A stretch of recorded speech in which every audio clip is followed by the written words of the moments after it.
আজ মাহফুজের অফিস যেতে বেশ খানিকটা দেরি হয়ে গেছে। কিছুই করার নেই, গতকাল রাতে নাইট ডিউটিতে একটুও ঘুমাতে পারে নাই, তাই তো সকালে চোখ দুটা লেগে গিয়েছিল। আজকে যে এত ঘুম কই থেকে আসলো? বস যা রাগে তাতে চাকরিটা মনে হয় যাবে। নিজের মাথায় মৃদু আঘাত করে মাহফুজ মনে মনে আজ হয়তো চাকরিটা হারাবি। মাহফুজ বেশ দ্রুত গতিতে তার পা চলিয়ে অফিসে দিকে গেল। এবার চলুন পরিচয়টা জানা যাক। আমি মাহফুজ, একজন বড় অফিসের বডিগার্ডদের। বাকিটা আমার আইডিতে আছে। শহরের একটা ছোট বাড়িতে ভাড়া থাকি। পরিচয় দিতে দিতে অফিসে চলে এসেছি। অফিসে ঢুকতেই বস রাগী দৃষ্টিতে আমার দিকে তাকিয়ে আছে।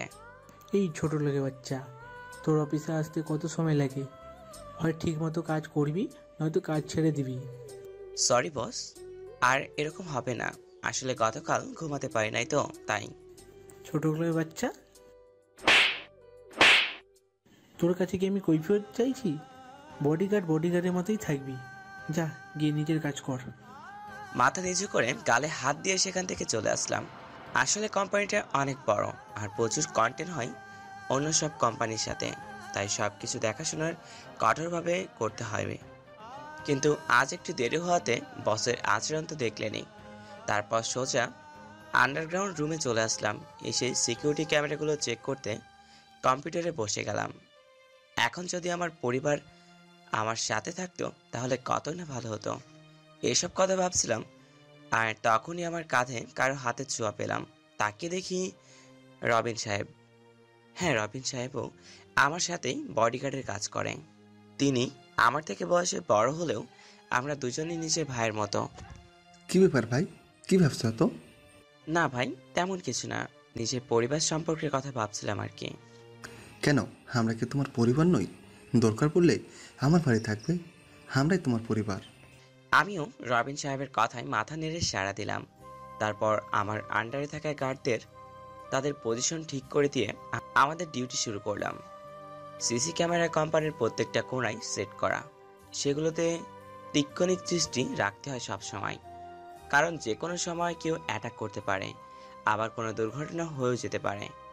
এদিকে বসের ম্যানেজার নীলা বসের কেবিনের সামনে এসে দেখে বস কোনো একটা বিষয় নিয়ে গভীরভাবে চিন্তা করছেন। May I come in sir? Yes, come in. ভেতরে ঢুকে বসের সামনে চেয়ারে বসে পড়ে, তারপর ফাইলটা টেবিলের উপর রেখে বসের দিকে এগিয়ে দেয়। স্যার, এই ফাইলটাতে কয়েকটা সাইন লাগবে। আপনার এই প্রজেক্টটা হাতে এসেছে, আমরা অনেক লাভবান হতে পারবো। ফাইলটা ভালো করে চেক করে কয়েকটা সাইন করে দেই। নীলা অনেক বড় একটা প্রজেক্ট হাতে নিয়েছে আর সেটারই কাজ প্রায় শেষ করে ফেলেছে। তাই বস খুশি হয়ে নীলাকে কংগ্রেস জানাই। নীলাও অনেক খুশি হয়। স্যার, আপনাকে দেখে মনে হচ্ছে কোনো কিছু নিয়ে আপনি অনেক চিন্তিত। আমি কি আপনাকে সাহায্য করতে পারি? না না, আমি ঠিক আছি, তুমি এখন যেতে পারো। Okay sir. নীলা খুশি মনে বসের কেবিন থেকে বেরিয়ে যায়। নীলা আমার খুব ভালো একজন বন্ধু, অনেক ভালো মেয়ে, সবার সাথে মিশুক। বলতে গেলে অফিসের এবং বাইরে আমি ওর বেস্ট ফ্রেন্ড। নীলা এবং বসকে নীলার প্রজেক্ট সম্পর্কে বলতে শুনছিলাম, তাই আমিও কিছুটা জানি। সিকিউরিটির বিষয়টা ভালোভাবে চেক করে বাইরে বের হলাম একটু রেস্ট নেবার জন্য। তখন দুপুর 12টা বাজে। লাঞ্চ করার জন্য আমাদের জন্য আলাদা একটা রুম আছে, বসের কেবিনের সামনে দিয়েই যেতে হয় আমাদের খাওয়ার রুমে। আমি যাওয়ার সময় হঠাৎ নীলা আমাকে ডাক দিল। মাহফুজ, তুমি কি লাঞ্চ করতে যাচ্ছ? হ্যাঁ, লাঞ্চ করতে যাচ্ছি। কিছু না মনে করলে আমার সাথে লাঞ্চটা করতে পারো। না, কোনো সমস্যা নাই, অন্য একদিন করব বলে নীলার থেকে বিদায় নিয়ে খাওয়ার রুমের দিকে যাচ্ছি। বসের কেবিনের সামনে আসতেই শুনলাম বস কারোর সাথে ফোনে খুব রাগারাগি করতেছে। বসের কথাটা এমনভাবে, তোদেরকে আমি ভয় পাই না, আমার কি ক্ষমতা কম আছে নাকি? ফোনের ওপাশ থেকে কিছু শোনা গেল না। বস আবারও বলল, তোরা যত শক্তিশালী গ্যাং হোক না কেন তাতে আমার কিছু যায় আসে না, কিন্তু আমার এত কষ্ট করে নিজের হাতে গড়া কোম্পানি এত সহজে তোরে হাতে দিব না। ওপাশ থেকে কি বললো শুনতে পারলাম না। তারপর বস প্রচণ্ড রেগে গিয়ে গ্যাংয়ের নামটা নিয়ে গালাগালি দিতে শুরু করলেন। তার কুকর্মের কথাগুলো বলতে লাগলেন। গ্যাংয়ের নামটা শুনলেই তো মাথায় রক্ত উঠে গেল। এই গ্যাংটা এই কয়েকটা দিনে এত কুকর্ম করেছে, পুরো নষ্ট করে ফেলছে শহরটাকে। না, আমাকে কিছু একটা করতে হবে। এদের ঠিক করতে রক্তের বন্যা ঝরাতে হবে।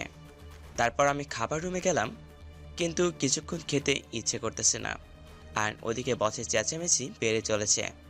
আমি এসবের থেকে দূরে যেতে চাইছি, কিন্তু এসব আমাকে ছাড়তেছে না।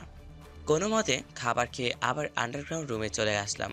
তারপর আমি ফিরোজকে ফোন দিয়ে বললাম, ফিরোজ কল সার্ভিসের কাজ করে, আমার পুরনো বন্ধু। ও প্রথমবার কেটে গেল, কিন্তু দ্বিতীয়বার ধরলো। তুমি এতদিন পর ফোন দিলে, কোনো সমস্যা? না, তেমন কোনো সমস্যা না, শুধু একজনের ফোন কল আর SMS আমার ফোনে ট্রান্সফার করে দিতে হবে। পারবে তো? বস, এটা কোনো কথা বলে? 5 মিনিট ওয়েট করো, আমি ট্রান্সফার করে দিচ্ছি। ফিরোজের সাথে কথা বলে বাকি কাজ শেষ করলাম। তারপর বাসায় চলে আসলাম। খেয়ে দিয়ে ঘুমিয়ে পড়লাম। এদিকে বিজয় সাহেব মানে আমাদের অফিসের বস প্রচুর চিন্তার মধ্যে ঘুরপাক খাচ্ছেন। মাথা যেন কিছুতেই কাজ করছে না। ওদেরকে তো বললে দিলাম আমি ওদের গ্যাংকে দেখে নেব, কিন্তু কিভাবে করব? আমারও সিকিউরিটি ব্যবস্থা কম নাই, আর মাহফুজ আমার সিকিউরিটির সব থেকে বড় সাপোর্ট। কিন্তু ওরা তো সাজ্জাতের গ্যাং, এই শহরে সব থেকে পাওয়ারফুল ওরা। এমন কোনো কাজ নাই যে ওরা করে নাই। সাজ্জাতের নাম শুনলেই পুরো শহর এখন কেঁপে ওঠে। এখন মাহফুজই আমাকে সেভ করতে পারবে। কিন্তু আজ তো সামান্য একটা কারণে মাহফুজকে আঘাত করেছি। উফ, মনটাই খারাপ থাকলে যে কখন কি করে বসি। যাই হোক, মাহফুজের কাছে ক্ষমা চেয়ে নিব, তবু আমার সেফ থাকা লাগবে। পরের দিন সকালে তাড়াতাড়ি উঠে শাওয়ার নিয়ে নিলাম। অনেক সময় নিয়ে তারপর হালকা কিছু খেয়ে অফিসে থেকে বেরিয়ে পড়লাম। কিছুক্ষণ পরেই অফিসে পৌঁছে সোজা আন্ডারগ্রাউন্ড রুমে চলে গেলাম। তারপর মন দিয়ে কাজগুলো করতে লাগলাম। হঠাৎই আমার ফোনে একটা কল আসলো। স্ক্রিনের দিকে তাকিয়ে অপরিচিত নাম্বার আমার ফোনে। অপরিচিত নাম্বার কারো ফোন দেওয়ার কথা নয়। তখনই মনে পড়লো আমার ফোন তো বসের ফোনের সাথে কানেক্ট করা। এইসব ভাবতেই ফোনটা রিসিভ হয়ে গেল। তখন এই ফোনটা কানের কাছে নিলাম। কে আপনি? তোর বাপরে কুত্তার বাচ্চা। তুই তুই আবার ফোন করেছিস? ফোন করে কোনো লাভ হবে না। আমি আমার নিজের হাতে গড়া কোম্পানিকে তোদের হাতে তুলে দেব না। সে তোরা যতই পাওয়ারফুল হোস না কেন, দরকার পড়লে আমি পুলিশের কাছে গিয়ে তোদের নামে কেস করে আসব। আমি রাজার বিরুদ্ধে কেস করবি তুই? হা হা হা, তোর মতো পিঁপড়ার বাচ্চা কি করবে আমার? পুলিশের বাপ আমি। সেটা দেখাই যাবে কে কার বাপ। আমি এই রাজাকে এখনও চিনিস নাই তুই।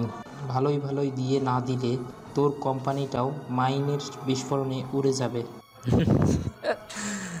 আর হ্যাঁ, তোকে একটা কথা বলে রাখি, তোর একটা মেয়েও আছে। শুনেছি যে তোর মেয়ের বিয়ের বয়স হয়েছে। তো দেখে রাখিস তোর এই সবের জন্য যেন তোর মেয়ে শাস্তি না পায়। তোকে 2 দিনের সময় দিলাম, ভেবে দেখ। বলেই বসের মুখের উপর ফোনটা রেখে দিল। এখন বিজয় সাহেবের নিজের থেকে মেয়ের জন্য বেশি চিন্তা হচ্ছে। এখন তো কিছু একটা করতেই হবে। এই কে আসিস? এখনই একটা মিটিং ডাক আর মাহফুজরে ডেকে পাঠাও। কী যে হবে। অন্যদিকে বিজয় সাহেবের তো রাজের কথা শুনে যেন পায়ের নিচ থেকে মাটি সরে গেছে। কপালে বিন্দু বিন্দু ঘাম জমতে শুরু করেছে। মাইনের কথা শুনে যেন তার কোনো হুঁশটাই। এদিকে এইসব কথাবার্তা শুনে তো মাহফুজের মাথায় রক্ত চড়ে গেছে। ও রাজের এত বড় সাহস যে আমাদের কোম্পানির দিকে চোখ তুলে তাকায়। তারপর বিজয় সাহেব একটা জরুরি মিটিং ডাকে নীলাকে বলে। সেখানে কোম্পানির প্রায় সমস্ত স্টাফই উপস্থিত। একটু পর মাহফুজ আসলে মিটিং শুরু হয়। আপনারা সকলেই জানেন যে আমার সেক্রেটারি নীলার মাধ্যমে অনেক বড় একটা প্রজেক্ট হাতে নিয়েছি।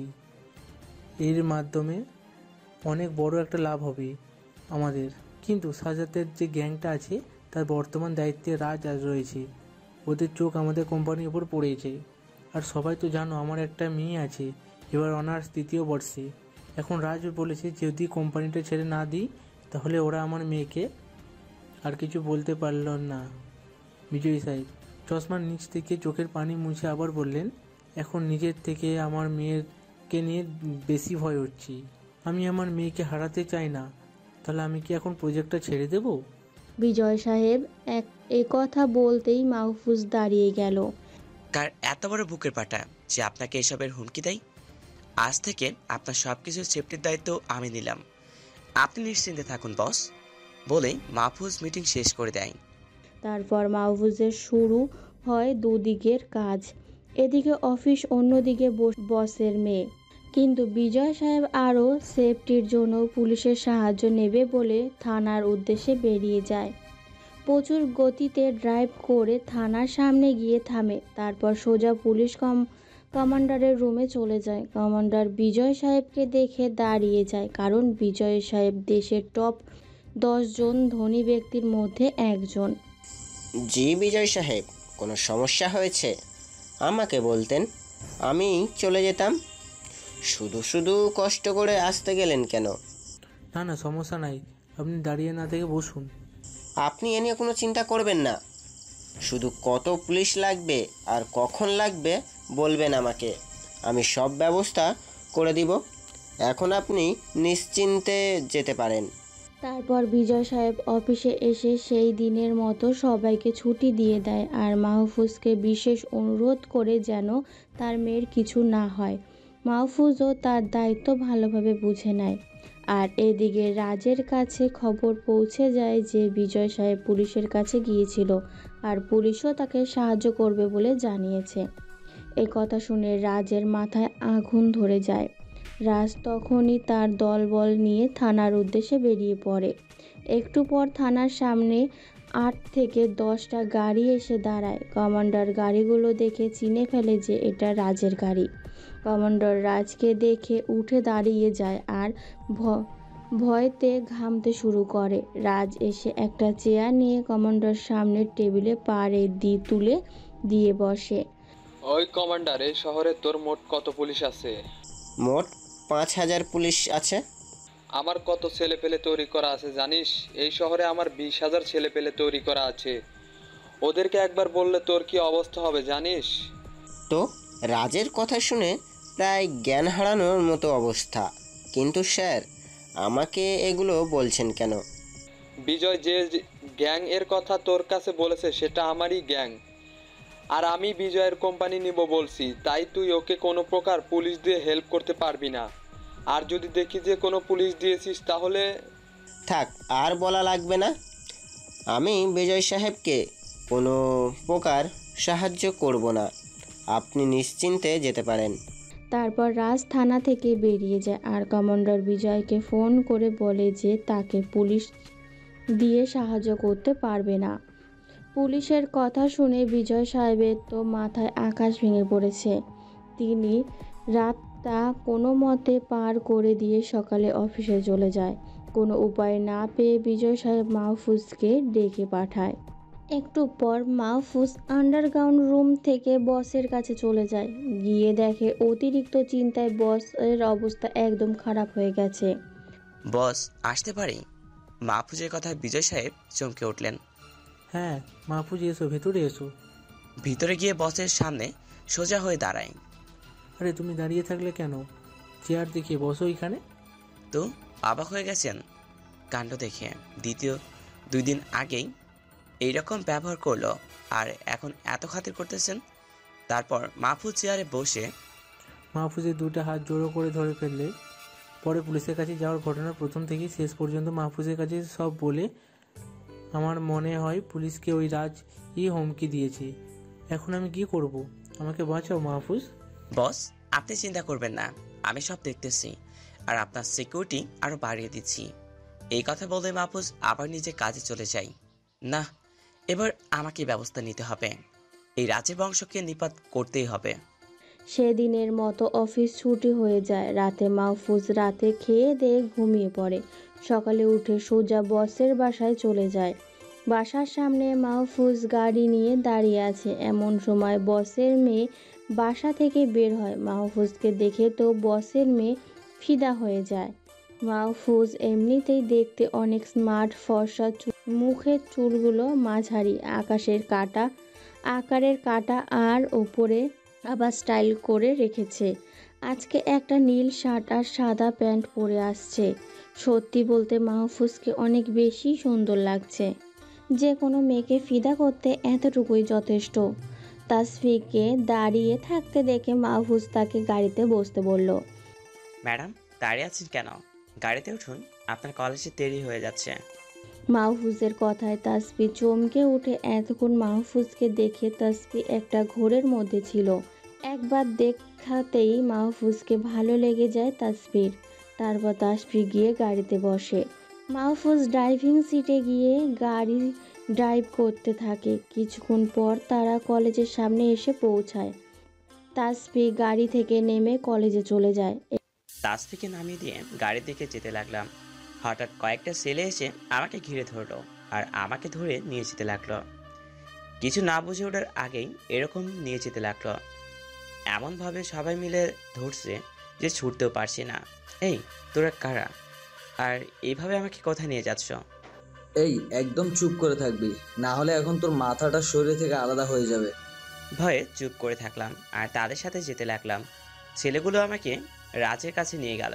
আর এই শহরে এমন কেউ নাই যে রাজকে চিনে না, আর আমিও তার ব্যতিক্রম নই। আমাকে দেখে এই কুত্তা বাচ্চা, তো দেখছি তোর বসের উপর খুব মায়া।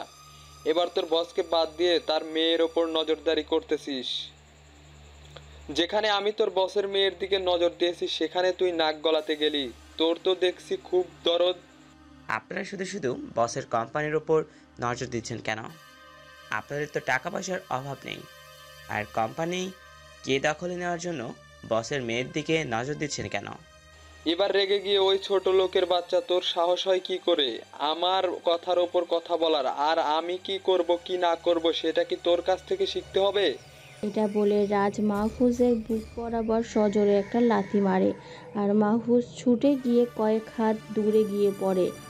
এত জোরে লাথি মেরেছে যে মাহফুজের মনে হচ্ছে এখনই যেন দম বেরিয়ে যাবে।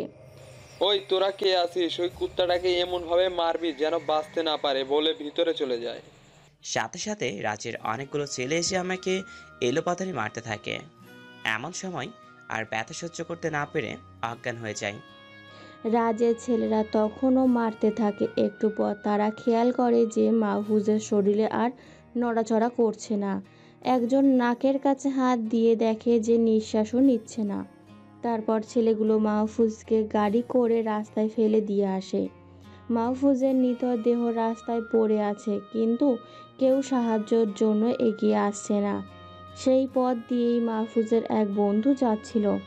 মাহফুজকে এই অবস্থায় দেখে তাড়াতাড়ি হাসপাতালে নিয়ে যায়। তারপর ইমার্জেন্সি রুমে নিয়ে যাওয়া হয়।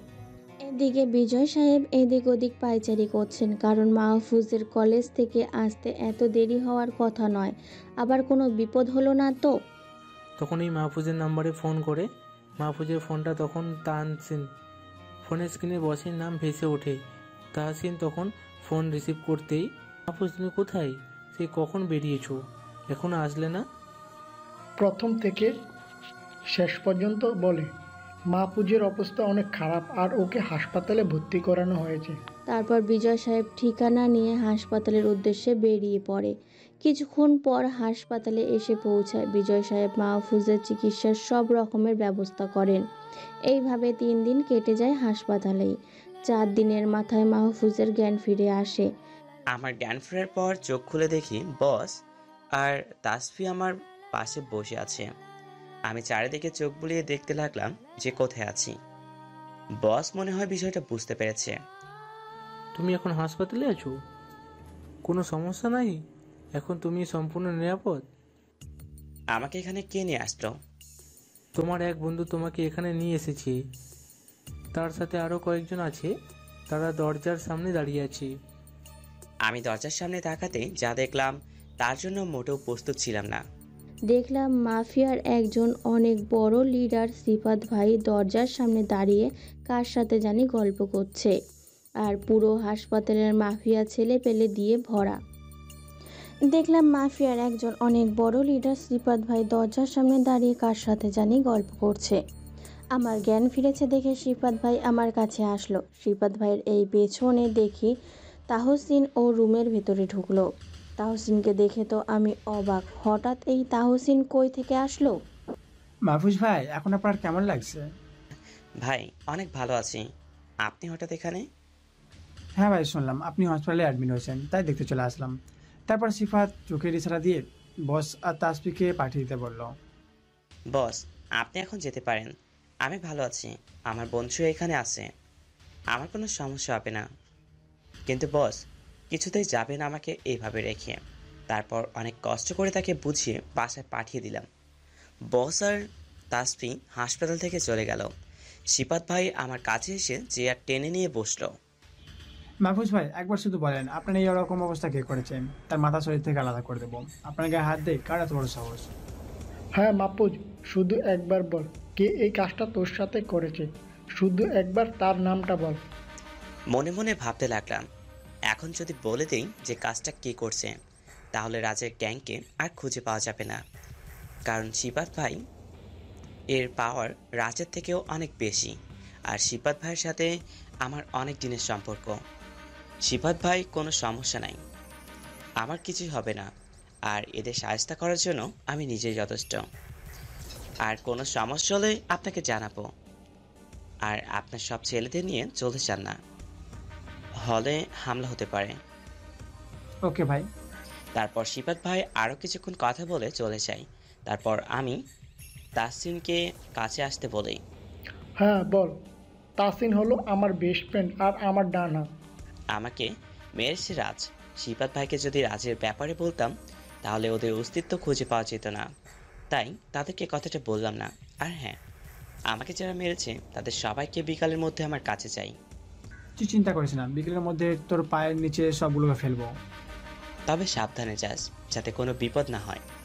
আরে তুই থাকতে আমার গায়ে হাত দেওয়ার মতো সাহস কার আছে? তারপর তাহসিন চলে গেল। আমি একটু বিশ্রাম নেওয়ার জন্য ঘুমিয়ে পড়লাম। অন্যদিকে বিজয় সাহেব হাসপাতাল থেকে সোজা অফিসে চলে গেলেন। অফিসে গিয়ে নিজের কেবিনে বসে ভাবতে লাগলেন যে মাহফুজ তো এখন অসুস্থ, কিন্তু আমার তো আমার মেয়ের সেফটি থাকার জন্য কাউকে লাগবে। কিন্তু কাউকে এখন বিশ্বাস করতে পারছি না। আমার সেফটির জন্য এমন কাউকে লাগবে যাকে আমি বিশ্বাস করতে পারি। বিজয় সাহেব অনেক ভাবছেন, কিন্তু কাউকেই ঠিক ভেবে পাচ্ছেন না। হঠাৎ বিজয় সাহেবের কথা মনে পড়ল, একটা গ্যাংয়ের কথা। যে গ্যাংয়ের লিডার হলো তুহিন, আর তুহিনের সাথে বিজয় সাহেবের অনেক ভালো সম্পর্ক আছে। রাজ, তুমি যতই আমাকে ভয় দেখাও না কেন, আমাকে পিছু হাঁটানো অত সোজা নয়। তখন এই বিজয় সাহেব তুহিনের আস্তানার দিকে গাড়ি নিয়ে বেরিয়ে পড়ল। প্রায় 10 মিনিট পরে তুহিনের আস্তানায় গিয়ে পৌঁছালো। তুহিন বিজয় সাহেবকে দেখেই চেয়ার থেকে উঠে দাঁড়ালো। আরে বিজয় আঙ্কেল যে, কী অবস্থা আপনার? তাহসিনের বয়স বিজয় সাহেবের ছেলে পেলের মতোই, তাই আঙ্কেল বলেই ডাকে। এই কে আসছিস, আঙ্কেলকে বসতে দে। তারপর তুহিনের ছেলেরা বিজয় সাহেবকে বসতে দেয়। বলুন আঙ্কেল, এতদিন পর আপনার এই ছেলেকে স্মরণ করলেন, কোনো সমস্যা হয়েছে? হ্যাঁ বাবা, একটা সমস্যা হয়েছে। কী হয়েছে বলুন আঙ্কেল, আমি সব সময় আপনার সাথে আছি। আমাদের এখন জীবনটা সংকটের মধ্যে রয়েছে। একটা গ্যাং আমাদের উপর নজর দিয়েছে, বিশেষ করে আমাদের কোম্পানির ওপর। আবার আমার একমাত্র মেয়ের দিকেও নজর পড়েছে ওদের। তাই কোনো উপায় না পেয়ে তোমার কাছে এসেছি। আপনি কোনো চিন্তা করবেন না আঙ্কেল, আমি আপনার বিষয়টা দেখতেছি। আমি আমার ছেলেদেরকে আপনার গার্ড দেওয়ার জন্য পাঠিয়ে দেব। আপনি এখন নিশ্চিন্তে থাকুন। তারপর বিজয় সাহেব অফিসে চলে যান। অফিসে গিয়ে নিজের কেবিনে যান, কারণ অফিসের কিছু কাজ পড়ে আছে। বিজয় সাহেব কাজ করছে এমন সময় নীলা আসে। স্যার, আসতে পারি? হ্যাঁ নীলা যে, ভেতরে আসো। কোনো কাজ আছে নিশ্চয়ই? জি স্যার, আপনার একটু খোঁজ নেওয়ার জন্য আসলাম। আর মাহফুজের কি অবস্থা তাই জানার জন্য আসলাম। হ্যাঁ, আমি এখন ভালো আছি, আর মাহফুজ হাসপাতালে আছে। তুমি চাইলে দেখা করে আসতে পারো। ধন্যবাদ স্যার। তারপর নীলা বসের কেবিন থেকে বের হয়ে নিজের কাজে চলে যায়।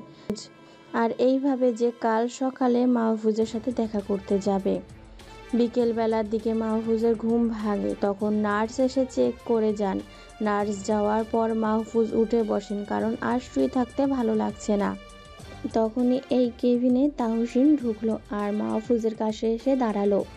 মাহফুজ ওদের 5টাকে ধরে নিয়ে আসছে আর আমাদের গোডাউনে আটকে রাখছে।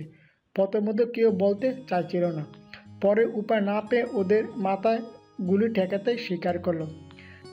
তোর কোনো সমস্যা হয়নি তো? আরে না, সমস্যা হবে কেন? আমরা একসাথে 20 জন গিয়েছিলাম, আর তুই থাকতে কারোর এই ক্ষমতা নয় আমাকে টাচ করার। ঠিক আছে, ভালো কাজ করছিস। এখান থেকে ওদের জামাই আদরে রাখ। আমি সুস্থ হওয়ার পর ওদের ব্যবস্থা নিব। তুই এখন নিলয় আর হাবিবকে রাজের ছেলের সাথে মিশে যেতে বলবি, যেন কেউ ঠিক না পায়। তারপর ওদের কাজ হলো রাজ কখন কি করে সব আমাকে জানানো। নিলয় আর হাবিব হলো মাহফুজের ইনফরমার। তারপর তাহসিন মাহফুজের খাবার দিয়ে বিদায় নিলে গ্রাউন্ডে চলে যায়। মাহফুজ বসে খেতে থাকে, কারণ খাওয়ার পর ওষুধ খেতে হবে। এমন সময় তাসফি মাহফুজের কেবিনে ঢুকলো। তাসফিকে দেখে তো মাহফুজ অনেক অবাক হলো। একটু উঠে বসার চেষ্টা করলো, কিন্তু শরীরের ব্যথায় সম্ভব হলো না। এই, আপনি কি করছেন? আমাকে দেখে বসতে হবে না। আর আপনার শরীর এখনো ভালো হয়নি, আপনি শুয়ে থাকুন।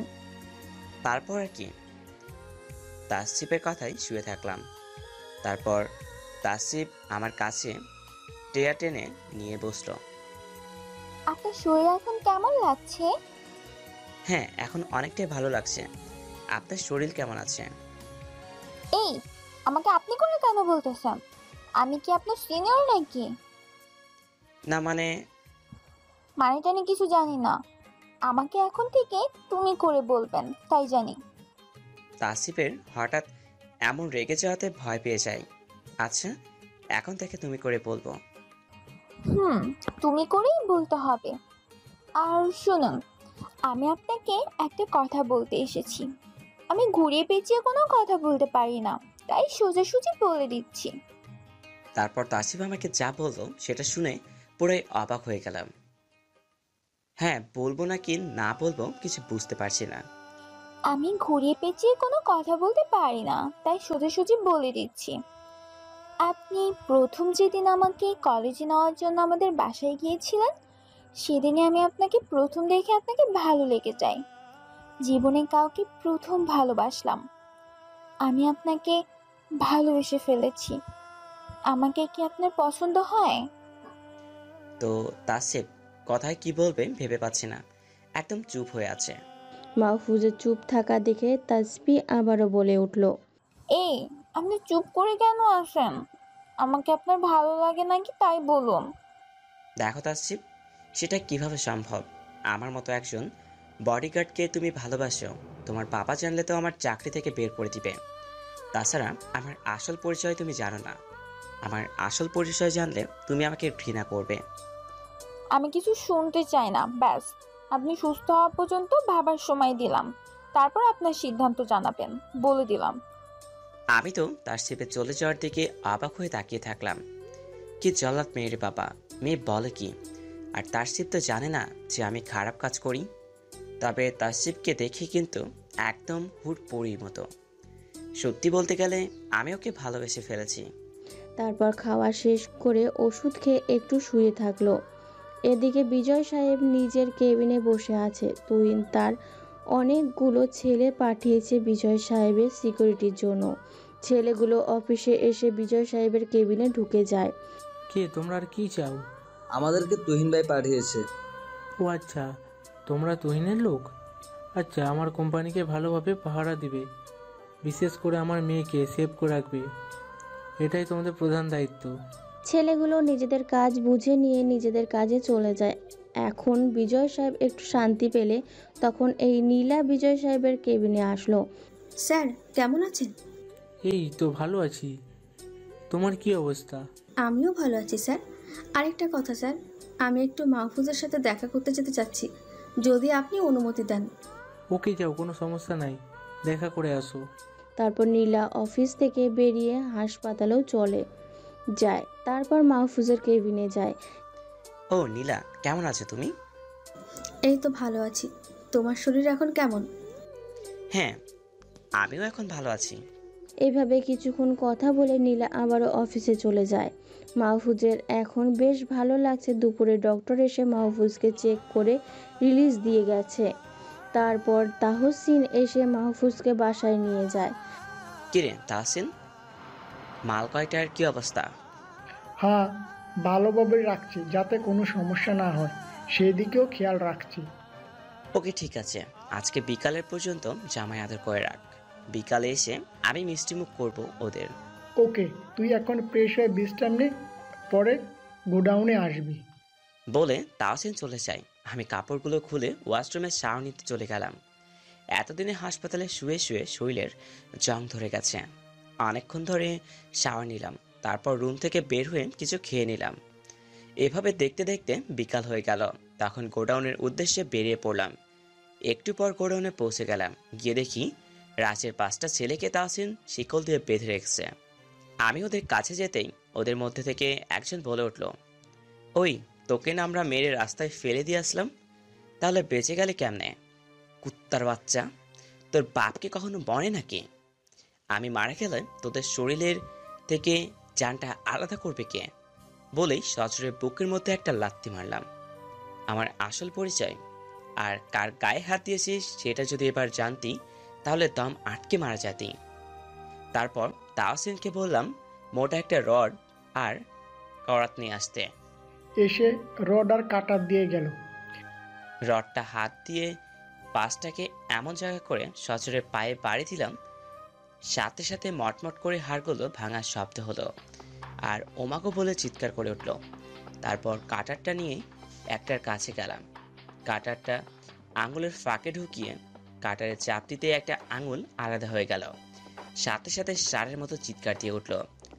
বাকিগুলো হাত জোর করে ক্ষমা চাইতে লাগলো, আমাদের ক্ষমা করে দাও, আমরা না বুঝে এমনটা করে ফেলেছি, দয়া করে আমাদের মেরো না। কেন রে কুত্তার বাচ্চা, আমাকে মারার সময় কথাগুলো তোদের মনে ছিল না? এখন তো তোদের জামাই আদর করব। বলে কাটারটা দিয়ে এলো পাতারি ওদের বুকের মাঝে মারতে থাকলাম। তারপর বাকিগুলো সব আঙুল কেটে নিয়ে অনেক রক্তপাত হচ্ছিল, তাই টেপ দিয়ে আঙুলগুলোর মাথায় পেঁচিয়ে দিলাম। তখন সব কটা গলা কাটা মুরগির মতো করতেছিল। সাথে সাথে ওদের বুকের থেকে অঝরধারায় রক্ত পড়তে লাগলো। এভাবে আরো কিছুক্ষণ থাকলে ওদের জীবন চলে যাওয়ার জন্য যথেষ্ট, কিন্তু ওদের বেশি কষ্ট দিব না। আমার পরিচয় শুনলে ওদের মরতে একটু সুবিধা হবে। তখন ওদের কাছে আমার মুখ নিয়ে আমার পরিচয়টা বললাম। সাথে সাথে ওদের চোখগুলো বড় বড় হয়ে গেল আর দমটা আটকে মারা গেল। তাহসিনকে বললাম ওদের লাশগুলো শহরের মেন পয়েন্টে ঝুলিয়ে রেখে আসতে, যাতে শহরের সবাই দেখতে পারে। তারপর বাসায় চলে গেলাম। হ্যাঁ, এখন একটু শান্তি লাগতেছে ওদেরকে মেরে। রাতে বিছানায় শুয়ে আছি, এমন সময় অপরিচিত নাম্বার থেকে ফোন আসলো।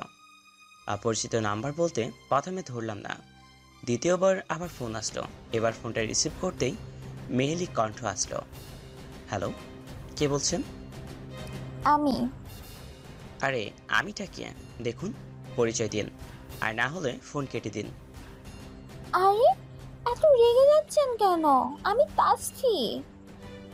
ও তাসফি, আসলে হঠাৎ ফোন দিল তো তাই। কেন ফোন দিতে পারি না নাকি? না সেটা নয়, কিন্তু আমার নাম্বার পেলে কোথায়? যাকে ভালোবাসি তার নাম্বার পেতে সময় লাগে নাকি? আচ্ছা, আমাকে আপনার ভালো লাগে নাকি সেটা বলেন। তাসফির কথা শুনে চুপ করে গেলাম। এত কথার মধ্যে আবার এই কথা কেন? মেয়েটা আসলেই পাগলি। কি হলো, চুপ করে কেন আছেন? বলেন, আমাকে আপনার ভালো লাগে নাকি? আমি আর কোনো অজুহাত শুনবো না। আমি জীবনে এই কাউকে ভালোবাসলাম, আর এখন যদি না বলেন তাহলে আমি কিন্তু খারাপ কিছু করে ফেলবো। মনে মনে না, কি যে করি মেয়েটাকে নিয়ে। এখন না বললে যদি কিছু করে বসে তাহলে নিজেকে ক্ষমা করতে পারবো না। কি হলো? হ্যাঁ, আমিও তোমাকে ভালোবাসি, অনেক ভালোবাসি, কিন্তু তোমার বাবা কি মেনে নিবে? হ্যাঁ, মেনে নিবে, কারণ আমি যা বলি আমার বাবা তাই শোনে। আমার সুখের জন্য বাবা সব কিছু করবে। তারপর তাসফির সাথে কিছুক্ষণ কথা বলে ঘুমিয়ে পড়লাম, কারণ সকালে উঠে অফিস যেতে হবে। অনেকদিন যা হয় না। সকালে ঘুম থেকে উঠে দেখি পুরো শহরে হইচই লেগে গেছে। মাফিয়া ছেলেগুলোকে এত খারাপভাবে কি মারল? ওদিকে রাজের অবস্থা তো আরও খারাপ। রাজ তো পুরো পাগল হয়ে গেছে। যেভাবেই হোক ওর ছেলের খুনিকে ধরবে, কিন্তু মাহফুজকে ওদের মাফিয়ার 14 গোষ্ঠী চেষ্টা করলেও ধরতে পারবে না। নিশ্চিন্তে বসে আছে, যেন কিছুই যায় আসে না। অফিসের সময় হয়ে যাচ্ছে বলে ওয়াশরুমে যাই শাওয়ার নেওয়ার জন্য। ওয়াশরুম থেকে বের হয়ে অফিসের ড্রেস পরে নাই। বাসা থেকে বের হবে এমন সময় ফোনটা বেজে ওঠে। তারপর ফোনটা রিসিভ করে যা শুনে তাতে তো মাহফুজের হুঁশ উড়ে যায়। হ্যাঁ নিলয়, বল কি অবস্থা? নিলয় হলো মাহফুজের ইনফর্মার। ভাই, রাজ তো বিজয় সাহেবের বাড়ির মাইন ফিট করে বলে সিদ্ধান্ত নিয়েছে, আর মাইনের সাথে বিজয় সাহেবের এবং তার মেয়েকে উড়িয়ে দেবে। কি বলিস তুই? নিলয়, তোর মাথা ঠিক আছে তো? পাগল হয়ে গেছিস নাকি তুই? না ভাই, আমরা একদম এই ঠিক আছে। রাজের সাথে থেকে শুধু ওদের এই প্ল্যানের সম্পর্কে যা জানলাম তাই বললাম আপনাকে। তারপর ফোন রেখে দিলাম। নিলয়ের কথা শুনে চিন্তায় পড়ে গেলাম যে কিভাবে কি করব। পরে চিন্তা করলাম যে রাজ তো শুধু প্ল্যান করেছে, কাজ তো করতে দেরি আছে। ততদিনে আমি রাজের সব প্ল্যান বিফল করে দিব। এরপর অফিসে রওনা দিলাম। বাসা থেকে বের হতেই আবার ফোনটা বেজে উঠল। ফোন বাজতেই অস্থির লাগতেছিল, কিন্তু স্ক্রিনে তাকিয়ে দেখলাম যেন বস ফোন করেছে। হ্যাঁ বস, বলেন। মাহফুজ, কোথায় যাচ্ছ তুমি? তাসফিয়াকে তো কলেজে নিতে হবে, তাড়াতাড়ি বাসে আসো। মনে মনে ও আমার তো সেই কথা মনে নেই, নীলের কথা তো ভুলে গিয়েছিলাম। তারপর বসের বাসা থেকে রওনা দিলাম। একটু পরে বসের বাসায় পৌঁছে গেলাম। গিয়ে দেখি তাসফি গাড়ির সামনে দাঁড়িয়ে আছে। আজ খুব সুন্দর করে সেজেছে। আমি গাড়ির সামনে যেতেই তাসফি বলে উঠল, আচ্ছা, আজ আমাকে কেমন লাগছে? খুব সুন্দর লাগতেছে, একদম হুর পরীর মতো। আমার কথাগুলো তাসফিকে দেখলাম লজ্জায় মাথা নিচু করে ফেলল। তারপর দুজনে গাড়িতে গিয়ে বসলাম। আমি গাড়ি ড্রাইভিং করতেছি আর খেয়াল করতেছি তাসফি লুকিং গ্লাস দিয়ে বারবার আমার দিকে তাকাচ্ছে। এভাবে কিছুক্ষণ পর তাসফির কলেজের সামনে চলে আসলাম। তাসফি গাড়ি থেকে নেমে আমার কাছে আসলো। আচ্ছা, আমরা তো দুজনকে ভালোবাসি, এখন থেকে কি তুমি করে বলতে পারি? এ কথা বলেই লজ্জায় মাথা নিচু করে ফেললো। মনে মনে এই মেয়েটা যে এত লজ্জা নিয়ে কিভাবে বেঁচে আছে। হ্যাঁ, তুমি করে বলতে পারো। ধন্যবাদ।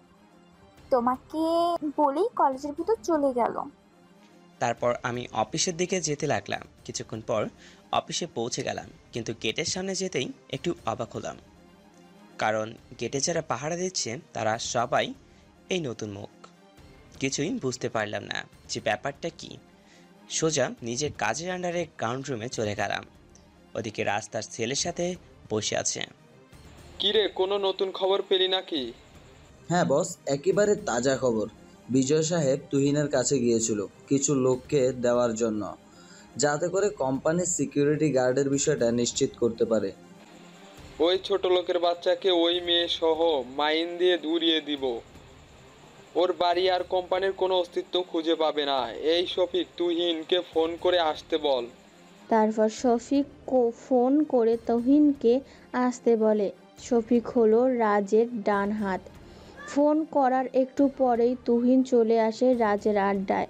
তুহিন এসে রাজের সামনে মাথা নিচু করে দাঁড়িয়ে থাকে। রাজ তুহিনকে কন্ট্রোল করে। জি বস, বলুন, হঠাৎ জরুরি তলব করলেন যে? তুহিন, তুই বলে বিজয় সাহেবের কোম্পানিতে তোর ছেলেদের পাঠিয়েছিস? জি বস, উনি আমাকে ছেলের মতো দেখেন। আমার কাছে এসে বললেন যে একটা গ্যাং ওনাকে হুমকি দিয়েছে, ওনার সেফটি দরকার, তাই আমার ছেলেদেরকে পাঠিয়েছি। তুই কি জানিস যে সেই গ্যাংটাকে? সেইটা হলো আমার গ্যাং, আর আমার চোখ পড়েছে বিজয়ের কোম্পানির দিকে। জি বস, আমি জানতাম না যে এটা আপনার গ্যাং। আমি এক্ষুনি আমার ছেলেদেরকে ফিরিয়ে আনতেছি। তখন তুহিন তার ছেলেদেরকে ফিরিয়ে আসতে বলল। এদিকে বিজয় সাহেব নিজের কেবিনে বসে কাজ করছে। একটা বড় প্রজেক্ট তার হাতে, আর সাথে গভীর মনোযোগ দিয়ে কাজ করছে। এমন সময় তুহিনের ছেলেরা বিজয় সাহেবের কেবিনে আসে।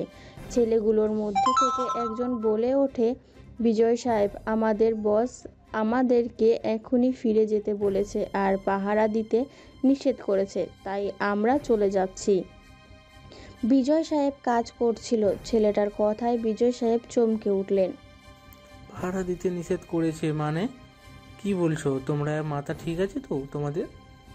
এত কথা শোনার সময় আমাদের কাছে নেই। আমাদের কাছে অর্ডার আসছে চলে যাওয়ার জন্য, তাই দেরি করা সম্ভব না। আপনি দরকার হলে বসের সাথে কথা বলেন, বলেই ছেলেগুলো চলে যায়। তো অনেক অবাক হয়েছে ছেলেগুলোর কথা শুনে। কিন্তু তুহিন হঠাৎ এমন করলো কেন? বিজয় সাহেব যেন কিছুতেই মেলাতে পারছেন না তুহিনের ব্যবহার। বিজয় সাহেব সাথে সাথে তুহিনকে ফোন দেয়। একবার বাজতেই তুহিন ফোন ওঠায়। তুহিন, তুমি বললে তোমার ছেলেদের ফিরিয়ে নিয়েছো? হ্যাঁ আঙ্কেল, এছাড়া কোনো উপায় নেই আমার কাছে। আমাকে ওপর থেকে এর কারণে চাপ দেওয়া হয়েছে, তাই আমি পারবো না, আমাকে মাফ করে দিন। বলেই ফোনটা কেটে দিল। তো তুহিনের কথা শুনে ভেঙে পড়েছে। তুহিন ছিল নিজের ছেলের মতো। বিজয় সাহেব টেবিলের উপর মাথা রেখে ভাবতে লাগলো কি করা যায়, কারণ কোম্পানির সিকিউরিটির জন্য তুহিনের ছেলেদের আনছিল। বিজয় সাহেব সিদ্ধান্ত নিলেন যে এবার মাহফুজকে সমস্ত কিছুর দায়িত্ব দিবে, কারণ মাহফুজকে বিজয় সাহেবের মনে ধরে গেছে। মাহফুজ এতদিন ধরে নিজের ছেলের মতো কোম্পানি আর বিজয় সাহেবের পরিবারের দেখাশোনা করছে। মাহফুজ আন্ডারগ্রাউন্ডের রুমে বসে সবগুলো সিসি ক্যামেরা দিয়ে নজর রাখছে কোম্পানির গুরুত্বপূর্ণ জায়গাগুলোতে। সিসি ক্যামেরা লাগানোর আছে এগুলো। এখন শুধু বিজয় সাহেব বাড়িতে সিসি ক্যামেরাগুলো লাগাতে হবে, যাতে করে বাড়িতে বসে সব কিছুর উপর নজর রাখা যায়। তারপর বিজয় সাহেবের কাছ থেকে ছুটি নিলাম বাইরে যাব বলে, কিন্তু আসল উদ্দেশ্য হলো তার বাড়ির সিসি ক্যামেরা লাগানো। কিন্তু হেঁটেই কাছে আসতেই দেখি সেই অচেনা ছেলেগুলো একটাও নাই। মনের মধ্যে তখন একটু খটকা লাগলো। যাই হোক, বসের কাছ থেকে জেনে নিব বিষয়টা। তারপর বিজয় সাহেবের বাড়িতে সিসি ক্যামেরাগুলো লাগিয়ে দিয়ে আসলো।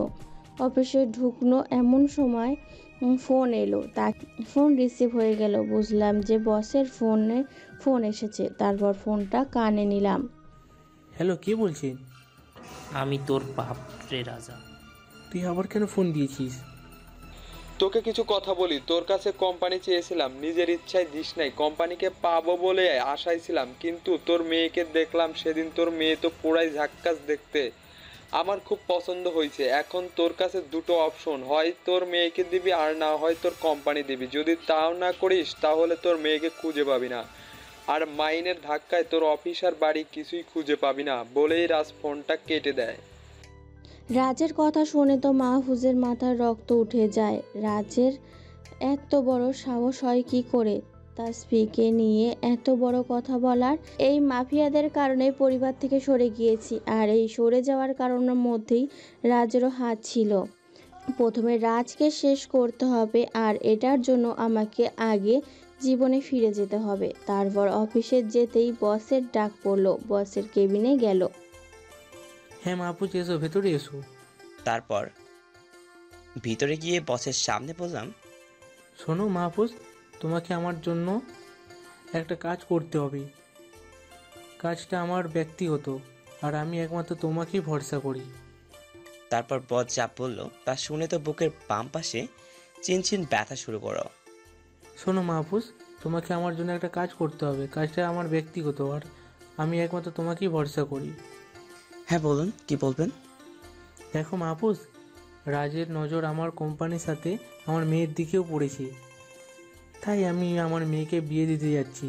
এই ব্যাপারে তুমি কি আমাকে সাহায্য করো? বসের যা কথা শুনে তো বুকের বাম পাশে চিনচিন ব্যথা অনুভব শুরু হলো। জীবনে একজনকে ভালোবাসলাম, তাও অন্যের হয়ে যাবে? ঠিক আছে বস, প্রয়োজন হবে আমাকে বলবেন। মন খারাপ করে বসের কেবিন থেকে বেরিয়ে গেলাম। তারপর নিজের কাজে চলে গেলাম। রাজ ওর ছেলেদের নিয়ে আড্ডায় বসে আছে। এমন সময় সিফাত ভাই আসে। সিফাত ভাইকে দেখে রাজ দাঁড়িয়ে যায়। সিফাত ভাই, আপনি এখানে হঠাৎ করে? কেমন আছেন আপনি? হ্যাঁ, আমি ভালোই আছি। তোর কি খবর? এই আপনার জন্য ভালো আছি। তো বলুন, কি কাজে আসলেন আমার কাছে?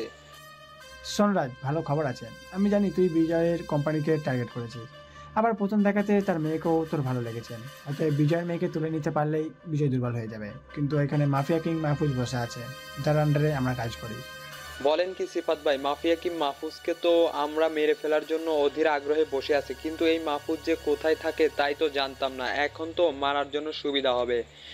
হ্যাঁ, আরও একটা কথা জানতে পারছি যে মাহফুজ বিজয়ের মেয়েকে ভালোবাসে। অতএব বিজয়ের মেয়েকে জিম্মি করলেই মাহফুজ তোর হাতে লাগালে। আর আমিও মাহফুজকে মারার জন্য চেষ্টা করতেছিলাম, কিন্তু কোনোভাবেই কিছু করতে পারছিলাম না। এবার সুযোগ পাইছি মাহফুজকে মারার। হ্যাঁ ঠিক বলেছেন, আমি কাল রাতেই সব ব্যবস্থা করতেছি। মাহফুজ, ইনফরমার হাবি আর নিলয় রাজেদের এই প্ল্যান শুনে সাথে সাথে মাহফুজকে ফোন দেয়। মাহফুজ একটু বিশ্রাম নিচ্ছিল আর তখনই এই ফোনটা বেজে ওঠে। হ্যাঁ হাবিব, বল কি খবর? ভাই একদম তাজা খবর আছে। তারপর হাবিব রাজের প্ল্যান সম্পর্কে মাহফুজকে সব জানিয়ে দেয় আর সিফাত ভাই আপনাকে মারার প্ল্যান করেছে। ঠিক আছে, প্ল্যান আমার কাছেও আছে। আর কালকেই রাজের শেষ দিন। তুই শুধু একটা কাজ কর, রাজের কাছে খবর পৌঁছে দে যে বিজয় সাহেব তার মেয়ের বিয়ে ঠিক করে ফেলছে। বাকি সব আমি করব। ঠিক আছে ভাই। তারপর হাবিব রাজের কাছে খবর পৌঁছে দেয় যে বিজয় সাহেব তার মেয়েকে বিয়ে ঠিক করেছে। এ কথা শুনে রাজের মাথায় আগুন ধরে যায়। বিজয়ের বাচ্চার এত বড় সাহস যে ওর মেয়ের বিয়ে ঠিক করে, যেখানে আমি ওর মেয়েকে চাইছি। কালই ওর মেয়ে আর ওকে ধরে আনবো আর মাইন দিয়ে কোম্পানি বাড়ি সব উড়িয়ে দিব। এদিকে মাহফুজ অন্য প্ল্যান করতে বসে আছে। ও রাজকে কালই মাটির সাথে মিশিয়ে দিবে। এতদিন চুপ করেছিল, কিন্তু এখন আর নয়। মাহফুজ তাহসিনের কাছে ফোন করে। তাহসিন, তুই কোথায় আছিস? এই তো এক জায়গায় একটু কাজে আসছে। আজ বিকালে মাফিয়ার সব ছেলেদের খবর দিয়ে আড্ডায় আসতে বল। ঠিক আছে, আমি সব ব্যবস্থা করতেছি। বিকেলে অফিস ছুটি হলে মাহফুজ বাসায় চলে যায়। বাসায় গিয়ে রেডি হয়ে আড্ডায় চলে যায়। গিয়ে দেখে আগের থেকেই সবাই এসে বসে আছে। তারপর মাহফুজ আড্ডায় ঢুকে যায়। মাহফুজকে দেখে সবাই দাঁড়িয়ে যায়। তারপর মাহফুজ একটি চেয়ারে গিয়ে বসে। হ্যাঁ বল মাহফুজ, কি জন্য ডেকেছিস? শোন, তোরা সবাই রাজ আমাকে মেরে ফেলার জন্য সমস্ত ব্যবস্থা করেছে আর টার্গেট করেছে বিজয় সাহেব তার তাসফিনকে। ওরা জেনে গেছে যে আমি তাসফিনকে ভালোবাসি, তাই তাসফিনকে দিয়ে আমাকে ধরাবে। বিজয় সাহেবকে মাইন্ড দিয়ে উড়িয়ে দেওয়ার ভয় দেখিয়েছে। রাজ মনে হয় আজ রাতেই মাইন্ড লাগাবে বিজয় সাহেবের কোম্পানির বাড়ির চারপাশে। ওরা কিছুই করতে পারবে না, আমরা সবাই আছি। আর শোন তাহসিন, তুই আমাদের ছেলের দুইটা গ্রুপ কর। একটা গ্রুপ রাজের সব মাইন্ডগুলো ফিউজ করে দিবে, আর একটা গ্রুপ হলো রাজের আড্ডার জায়গায় চারপাশে যত আড্ডাখানা আছে সবগুলো চারপাশে মাইন্ড লাগানোর। ওকে, সব কিছু হয়ে যাবে, তুই নিশ্চিন্তে থাক। তারপর মাহফুজ বাসায় চলে যায়। ওদিকে মাহফুজের ধারণা অনুযায়ী রাজের ছেলেরা রাতে কোম্পানি আর বিজয় সাহেবের বাড়ির চারপাশে মাইন লাগিয়ে দিয়ে যাবে। মাহফুজ তো আগে থেকেই সিসি ক্যামেরা লাগিয়ে রেখেছিল, তাই সিসি ক্যামেরা সব রেকর্ড হয়ে গেল সেখানে মাইন্ডগুলো লেগেছে। তারপর মাহফুজ সেই ভিডিওটা তাহসিনের কাছে পাঠিয়ে দেয় আর সেইগুলো মাইন্ড নষ্ট করে দিতে বলে। তারপর ঘুমিয়ে যায়। তাহসিনও কাজে লেগে যায়। ছেলে পেলে নিয়ে রাতের মধ্যে সব কিছু কমপ্লিট করে ফেলে। সকালে উঠে ফ্রেশ হয়ে অফিসের দিকে রওনা দেয়। অফিসে পৌঁছে মন দিয়ে কাজ করতে থাকে। এভাবেই দুপুর হয়ে যায়। হঠাৎই মাহফুজের কাছে একটা ফোন আসে।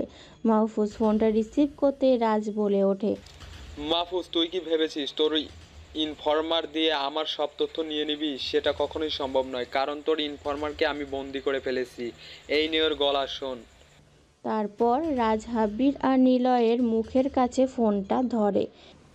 ভাই আমাদের কিছু হবে না, আপনি আছেন তো? আমরা জানি আপনি আমাদের বাঁচাবেন বলেই তো রাজের ফোনটা নিয়ে নেয়।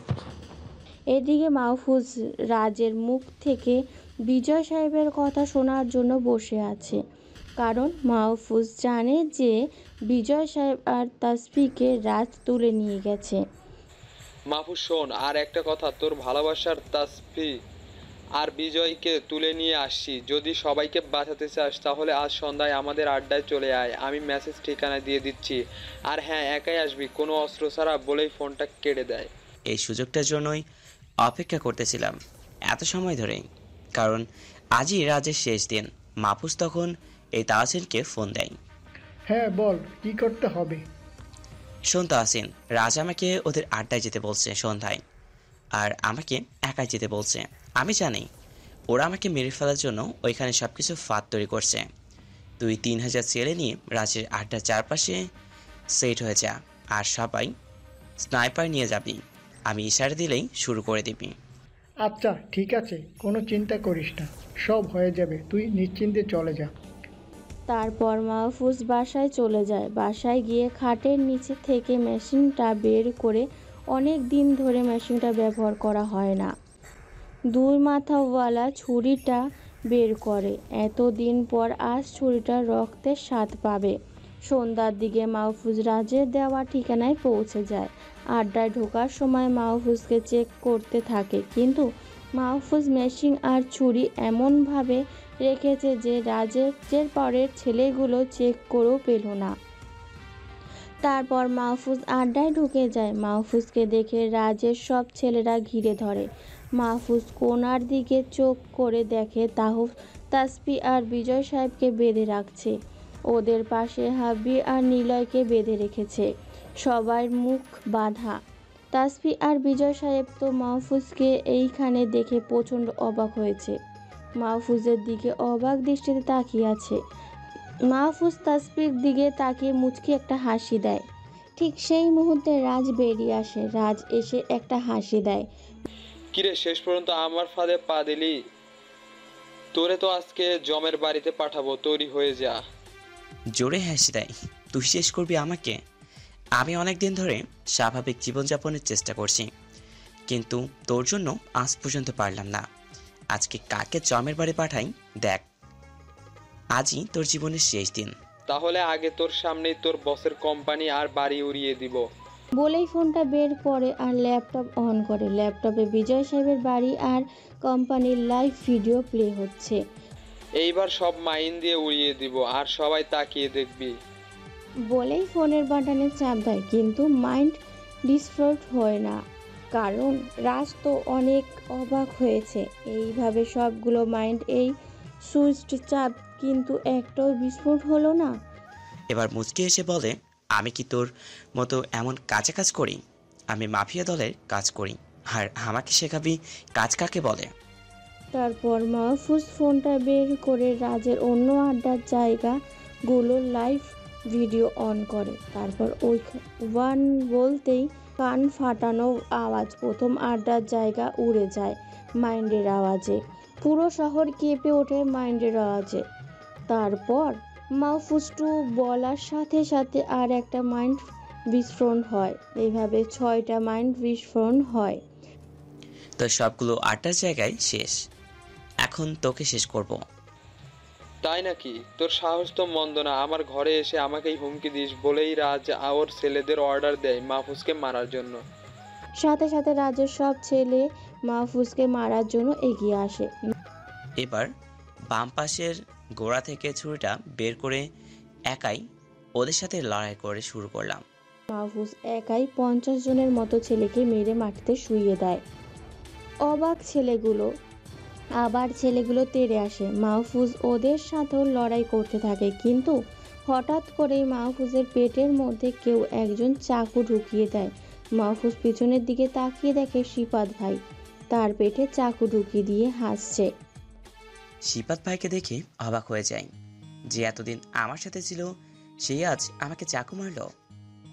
মাহফুজ তখন পেট থেকে চাকু বের করে শিপাতের বুকে সজোরে একটা লাথি মারে। তাল সামলাতে না পেরে কয়েক হাত দূরে গিয়ে পড়ে। কুত্তার বাচ্চা, তুই আমাকে মারলি? বলেই মাটি থেকে উঠে মাহফুজকে আবারও মারার জন্য এগিয়ে আসে। আর তখনই তাহসিন মাফিয়ার ছেলেদের অর্ডার দেয় গুলি চালাতে। প্রত্যেকের হাতেই স্নাইপার। শিপাত মাহফুজকে মারার জন্য এগিয়ে আসতে স্নাইপারের গুলি এসে শিপাতের মাথা ছিদ্র করে দেয়, আর শিপাত জায়গায় পড়ে যায়। তারপর রাজ মাহফুজকে মারার জন্য আসলে মাহফুজের হাতে থাকা চাকু দিয়ে রাজের পেটে ঢুকিয়ে দেয়। ছুরি দিয়ে আঘাত করতে থাকে। এদিকে রাজের জমের বাড়ি পৌঁছে গেছে। রাজকে মারছে দেখে রাজের ছেলেরা মাহফুজকে মারার জন্য এগিয়ে আসে, কিন্তু স্নাইপারের এত আঘাতের গুলিগুলো মাথা ছিদ্র হয়ে যায়। এই দেখে বাকিরা পালানোর জন্য আড্ডার বাইরে দৌড়ে চলে যায়, কিন্তু মাহফুজের ছেলেরা আগের থেকেই আড্ডার চারপাশ ঘেরাও করে ফেলেছে। বাকিদেরও মাথা খুলি ছিদ্র হয়ে যায়। তাহসিন দৌড়ে এসে সবার হাত পায়ে বাঁধন খুলে দেয়। এগিয়ে মাহফুজের যেন দুনিয়াদারি অন্ধকার হয়ে গেছে, আর কিছুক্ষণ পর হয়তো সে পরকালের বাসিন্দা হয়ে যাবে। মাহফুজ আস্তে আস্তে মাটিতে লুটিয়ে পড়ে। মাহফুজের এই অবস্থা দেখে সবাই মাহফুজের কাছে দৌড়ে যায়। তাসফি তো কেঁদেই চলেছে। খেয়াল করে দেখে মাহফুজের পুরো শরীরে রক্ত লাল হয়ে গেছে। পেটের মাঝখানে চাকুর আঘাতে অনেক বড় ক্ষত হয়ে গেছে, সেখান থেকে অজরে রক্ত পড়ছে। মাহফুজ, তুমি আমাকে ছেড়ে চলে যেতে পারো না। তুমি একবার আমার সাথে কথা বলো। এই মাহফুজ, একবার উঠে দেখো, আমি তোমার কাছে বসে কাঁদছি। তোমার কি একটুও মায়া হয় না আমাকে কাঁদতে দেখে? একটি বার আমার সাথে কথা বলো না। এই মাহফুজ, উঠে দেখো না একবার। কিন্তু মাহফুজের কোনো সাড়া শব্দ নেই। মাহফুজের মৃতদেহ মাটিতে পড়ে আছে, পুরো ফ্লোরে রক্ত লাল হয়ে গেছে। মাহফুজের ছেলেরাও সামনে কেঁদে যাচ্ছে। এ মাহফুজ, উঠ না একবার। দেখ, আমি তাওসিন, তোর প্রাণের বন্ধু। তুই তো আমার প্রাণের ভাই। একবার কি আমার সাথে কথা বলবি না? কিন্তু তবুও মাহফুজের কোনো সাড়া নেই। এবার তাহসিন মাহফুজের বুকের সাথে কান লাগিয়ে দেয়, মাহফুজ শ্বাস নিচ্ছে কিনা দেখার জন্য। বুকের সাথে কান লাগানোর পর এই তাহসিন ছিটকে কয়েক হাত সরে যায়। এ মাহফুজ, তুই শ্বাস নিচ্ছিস না কেন? তুই মারা গেলে আমি কাকে নিয়ে বাঁচবো? এইটা শোনার পরে তাসফির কান্নার গতি তো আরও বেড়ে যায়। বিজয় সাহেবও কেঁদে যাচ্ছে। তাসফি মাহফুজকে জড়িয়ে ধরে কাঁদতে থাকে। এটা দেখে বিজয় সাহেব অবাক হয়ে যায়। বিজয় সাহেবের যা বোঝার বুঝে গেছে। মাহফুজের মৃতদেহ পড়ে আছে, সবার সামনে কান্না করে যাচ্ছে। তাসফি তো পাগল পাগল হয়ে গেছে কাঁদতে কাঁদতে। হঠাৎই মাহফুজ জোরে শ্বাস নিয়ে ওঠে। এটা দেখে সবাই প্রচণ্ড খুশি হয়, মাহফুজ বেঁচে আছে। এই, তোরা গাড়ি নিয়ে আয়, মাহফুজকে হাসপাতাল নিয়ে চল এক্ষুনি। তাসফি তো মাহফুজকে জড়িয়ে ধরে কেঁদেই চলেছে। তারপর মাহফুজকে গাড়িতে করে হাসপাতালে নেওয়া হয়। সারা রাস্তায় তাসফি মাহফুজকে জড়িয়ে ধরে রেখে হাসপাতালে নেওয়ার পর মাহফুজকে অপারেশন রুমে নেওয়া হয়। পুরো হাসপাতালে মাহফুজের ছেলেরা দাঁড়িয়ে আছে। হাসপাতালের এক ফোঁটা জায়গাও বাকি নেই। মাহফুজের ছেলেরা কেঁদে চলেছে।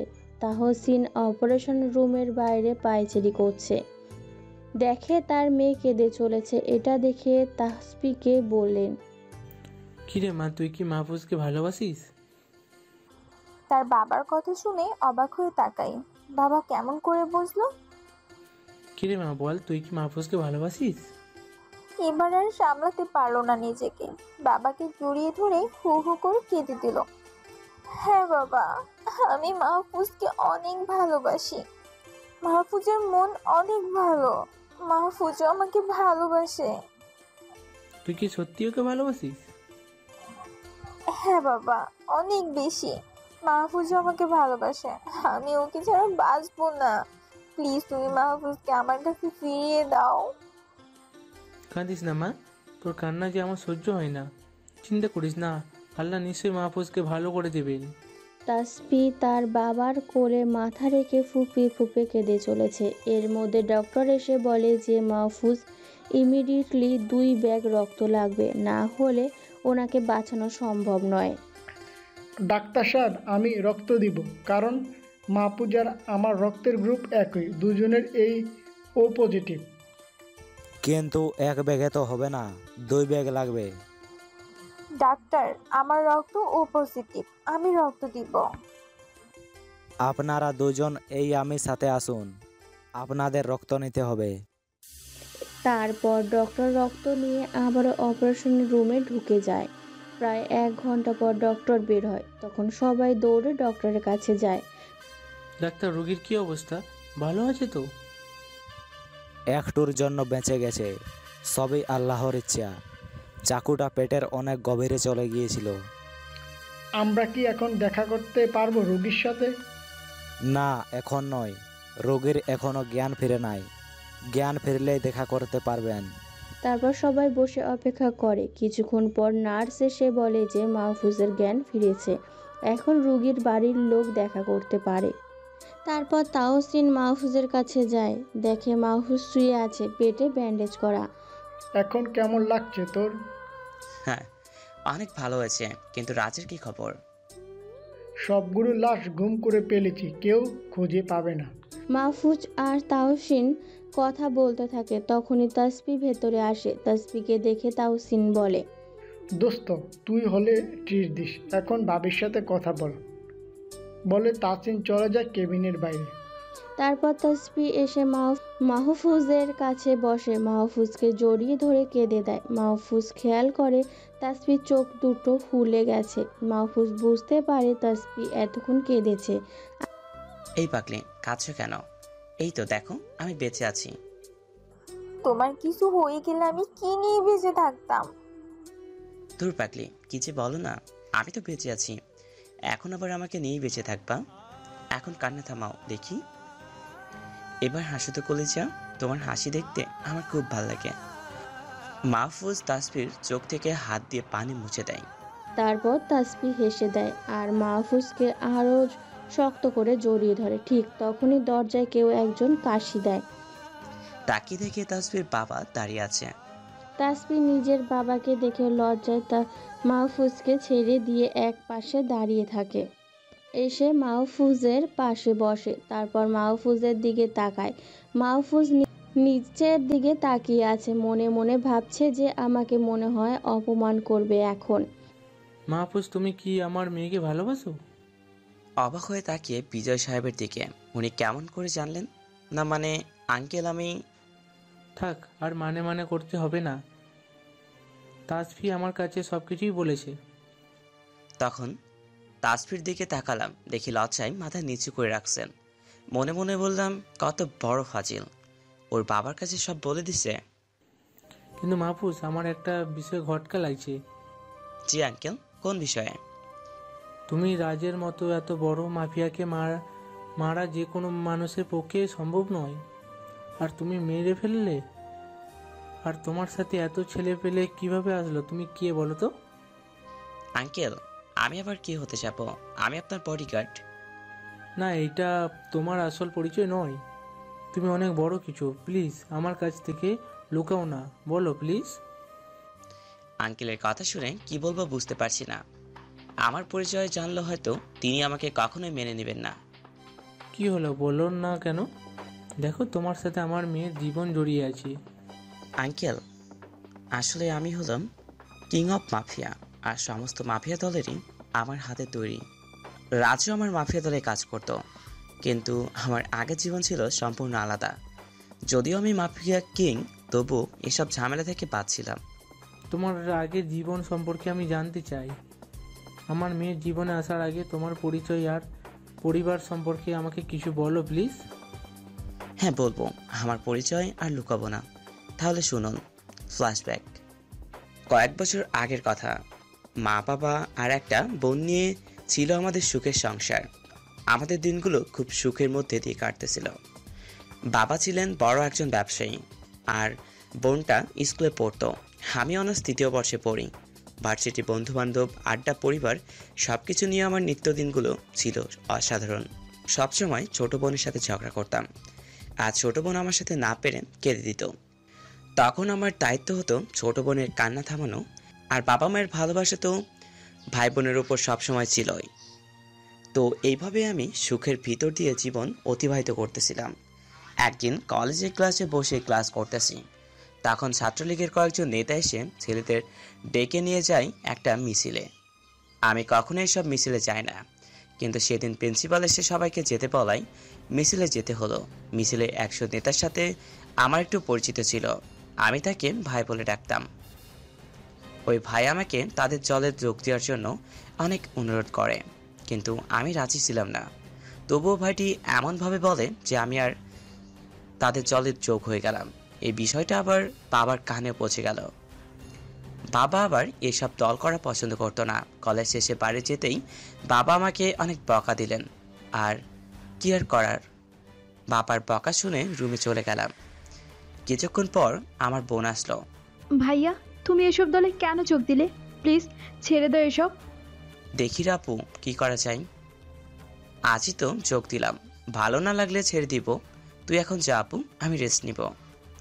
তারপর তাইবা চলে যায়, আর আমিও শুয়ে পড়ি। এইভাবে দিন ভালো যেতে লাগলো, আর আমারও রাজনীতি ভালো লেগে যায়। তবে আমি পড়ালেখার পাশাপাশি রাজনীতি করতে লাগলাম। কিন্তু এই জন্য বাবা আমার প্রতি নারাজ ছিলেন।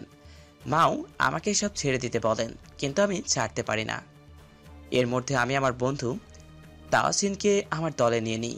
আস্তে আস্তে আমি তাওসিন পুরোপুরিভাবে মিশে যাই ওই দলে। আমাদের দুজনের মেধা ছিল অনেক, যার কারণে অনেক সহজে যে কোনো কাজ করে ফেলতাম। আমাদের এই যোগ্যতা দেখে ছাত্রলীগের নেতা মনে গলে যায়। আমাদের তার ডান হাত বাম হাত বানিয়ে নেয়। এইভাবে দুজনের উপরে উঠতে থাকি, কিন্তু আমাদের গতি এর মাধ্যমে সীমাবদ্ধ ছিল না। আমরা আরও কঠিন কাজগুলো করতে লাগলাম। আমার আর তাহসিনের মধ্যে রাজনীতি এমনভাবে গেঁথে গিয়েছে যে আমরা এর জন্য যে কোনো কিছু করতে রাজি ছিলাম। এইভাবে আমাদের দিন কাটতে লাগলো। আমরা বিভিন্ন কাজের মাধ্যমে নেতাদের দৃষ্টি আকর্ষণ করতে লাগলাম। সবাই এক পর্যায়ে আমাদের আর তাহসিনকে সবগুলোকে কাজ দিতে লাগলো। কিন্তু কিছুদিন পরে আমার কাছ থেকে বড় একজন নেতা খুশি হয়ে গেল আর আমাকে একটা এলাকার দায়িত্ব দিল। আমিও তাহসিনকে আমার ডান হাত করে নিলাম। কিন্তু আমার বাবা আমার উপর প্রচণ্ড ক্ষিপ্ত হয়ে গেল। একদিন ডেকে বলল, তুই যদি এই রাস্তা থেকে সরে না আসিস তাহলে আমার ঘরে তোর জায়গা হবে না। কিন্তু কে শোনে কার কথা? রাজনীতিতে ঢুকে আমি অমানুষ হয়ে গিয়েছিলাম। তাই বাবার মুখের ওপর বলে দিলাম যে তোমার ঘরে না থাকলে আমার কোনো কিছু সমস্যা যায় আসে না, বলেই রুমে চলে গেলাম। পরের দিন সকালে ঘুম থেকে উঠে শুনতে পেলাম যে আমাদের বিপরীত দলের নেতার ভাই আসিফ তাহসিনকে মেরেছে। এটা শুনে আমার মাথায় রাগ উঠে গেল। আমি আমার ছেলেদের ফোন করে বললাম যেন যেখানে আসিফকে দেখতে পাবি আমাকে জানাবি। তারপর ফ্রেশ হয়ে খেতে বসলাম। এরপর একজন ফোন করে বলে যে আসিফ চৌরাস্তার মোড়ে আছে। তাই তখনই খাওয়া ছেড়ে উঠে চলে গেলাম। গিয়ে দেখি আসিফ দাঁড়িয়ে আছে। আমি তখনই গিয়ে আসিফকে মারতে শুরু করলাম। আমার এতটা রাগ হয়ে গিয়েছিল যে মারতে মারতে আমি আসিফকে মেরে ফেলেছিলাম। আর এই খবরটা চলে গেছে আসিফের ভাইয়ের কানে। এরপর আসিফের ভাই আমাকে মারার জন্য আমার বাড়িতে যায়, কিন্তু আমাকে না পেয়ে পুরো বাড়ি ভেঙে তছনছ করে দিয়ে আসে। বিকেলে আমি বাড়িতে গেলে আমার মাথা ঘুরে যায়। বাড়ির ওই অবস্থা দেখে তখনই বাবা আমার সামনে আসে। তুই আমার ছেলে হতে পারিস না। তোর মতো একটা কুলাঙ্কা ছেলেকে আমি মানুষ করতেছি এতদিন ধরে। একজন খুনি কখনো আমার ছেলে হতে পারে না। আজ থেকে তোকে আমি তেজ্য পুত্র ঘোষণা করলাম। তুই এখনই আমার বাড়ি থেকে চলে যাবি। তখন বাবার কথাগুলো যেন আমার কলিজা ছিঁড়ে গেল। ঠিকই তো, আমি একজন খুনি। তারপর কাঁদতে কাঁদতে বাড়ি থেকে বের হয়ে আসলাম। রাস্তায় চায়ের দোকানে গেলাম। গিয়ে দেখি তাহসিনও আমার মতো চায়ের দোকানে বসে আছে। কিরে তাহসিন, এভাবে বাংলার পাঁচের মতো বুক করে বসে আসিস কেন? দোস্তেরে, এসব ঝামেলা জড়িয়েছে বলে আমাকে বাড়ি থেকে বাবা অনেক অপমান করে বের করে দিয়েছে। তাহসিনের কথায় তখন মৃদু হাসলাম যে ওরও আমার মতো একই অবস্থা। তারপর দোকান থেকে বের হয়ে আমাদের নেতার কাছে গেলাম, যার আন্ডারে আমরা কাজ করতাম। কিন্তু সেই নেতা আমাদেরকে খুনি অপবাদ দিয়ে তাড়িয়ে দিল। সেইখানে আমাদের জায়গা হলো না। এইবার মনে করলাম বাড়িতে ফিরে যাই, কিন্তু তখন মনে পড়ল যে বাবা আমাকে বাড়ি থেকে বের করে দিয়েছে। তারপর কি আর করব? আমার আর তাহসিনের কোনো জায়গায় আশ্রয় জুটল না। তখন উপলব্ধি করতে পারলাম যে পরিবারের ভূমিকা কতটুকু। এই নেতার শুধু তাদের স্বার্থের জন্য আমাদের গরুর মতো খাটায়। তখন আমি প্রতিজ্ঞা করলাম যেভাবেই হোক আমি মাফিয়াদের কিং হব, নিজেই নিজের মাফিয়ার দল তৈরি করব। আর যারা আমাদের সাথে প্রতারণা করছে বা করবে এদের আমি জীবিত রাখবো না। এখানে একটা কথা বলে রাখি যে আমি কোনো দলের বিরুদ্ধে বলছি না। এখানে শুধু আমার মন করা কথা বলছি, তাছাড়া কিছুই না। তখন আমি আর তাহসান রাস্তার মাঝে ঘুরতে লাগলাম। অনেক অসহায় হয়ে পড়লাম আমরা দুজন। প্রত্যেক দিন নিজের খাবার জুটানো কষ্ট হয়ে যায়। বেঁচে থেকেও মারা যেতে লাগলাম দুজনে। কিন্তু এভাবে আর কতদিন চলবে? পেট তো চালাতে হবে। তাই কাজের সন্ধানে বেরিয়ে গেলাম দুজনে, কিন্তু ভালো কোনো কাজ পেলাম না। অবশেষে পেটের দায়ে খারাপ কাজের সাথে যুক্ত হয়ে গেলাম। সব রকমের খারাপ কাজ করতে লাগলাম। এমন কোনো খারাপ কাজ ছিল না যে আমরা করতাম না। চুরি থেকে শুরু করে খুন পর্যন্ত করতে লাগলাম। এক পর্যায়ে মাফিয়া দলের সাথে যুক্ত হয়ে গেলাম। দুজনে একসাথে আমাদের কাজে গতি দেখিয়ে ওপরের লেভেলে পাঠানো হলো। কিন্তু আমি তো আগেই ভেবে রেখেছি যে আমি নিজেই দল তৈরি করব। আমি আমার নিজের গতিমতো এগোতে লাগলাম, আর তাহসিন তো আমার সাথে আছে। তারপরে বড় বড় নেতাদের সাথে কাজ করতে লাগলাম, আর গোপনের কৌশলে মাফিয়ার ক্রুদের আমাদের দলে আনতে লাগলাম।